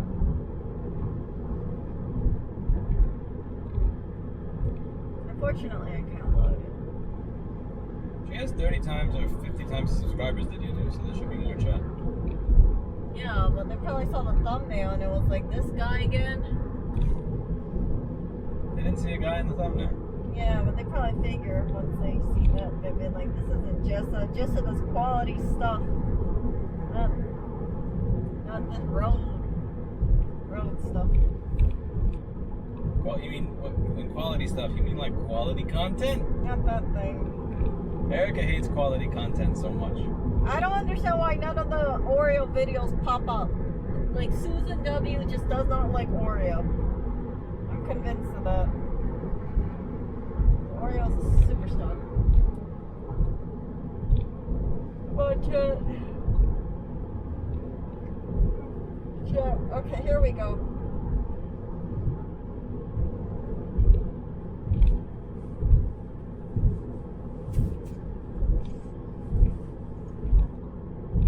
Oh my god, this is so uncomfortable without this pillow. Wow, that's horrible.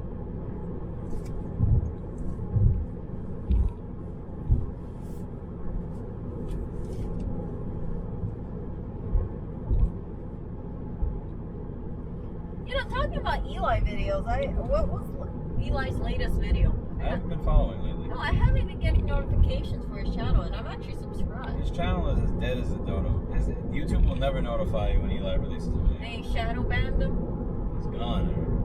Did they even give him that gold play button yet? Never. Also, They gold gypped is an him. L in it. Or They gypped gold. him. Gold. Gold.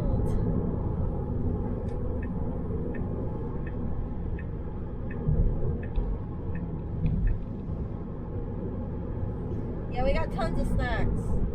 Tons. I know, Darren. This is what happens when you don't live in Brooklyn or New York City. Your internet blows. If you go upstate in some areas.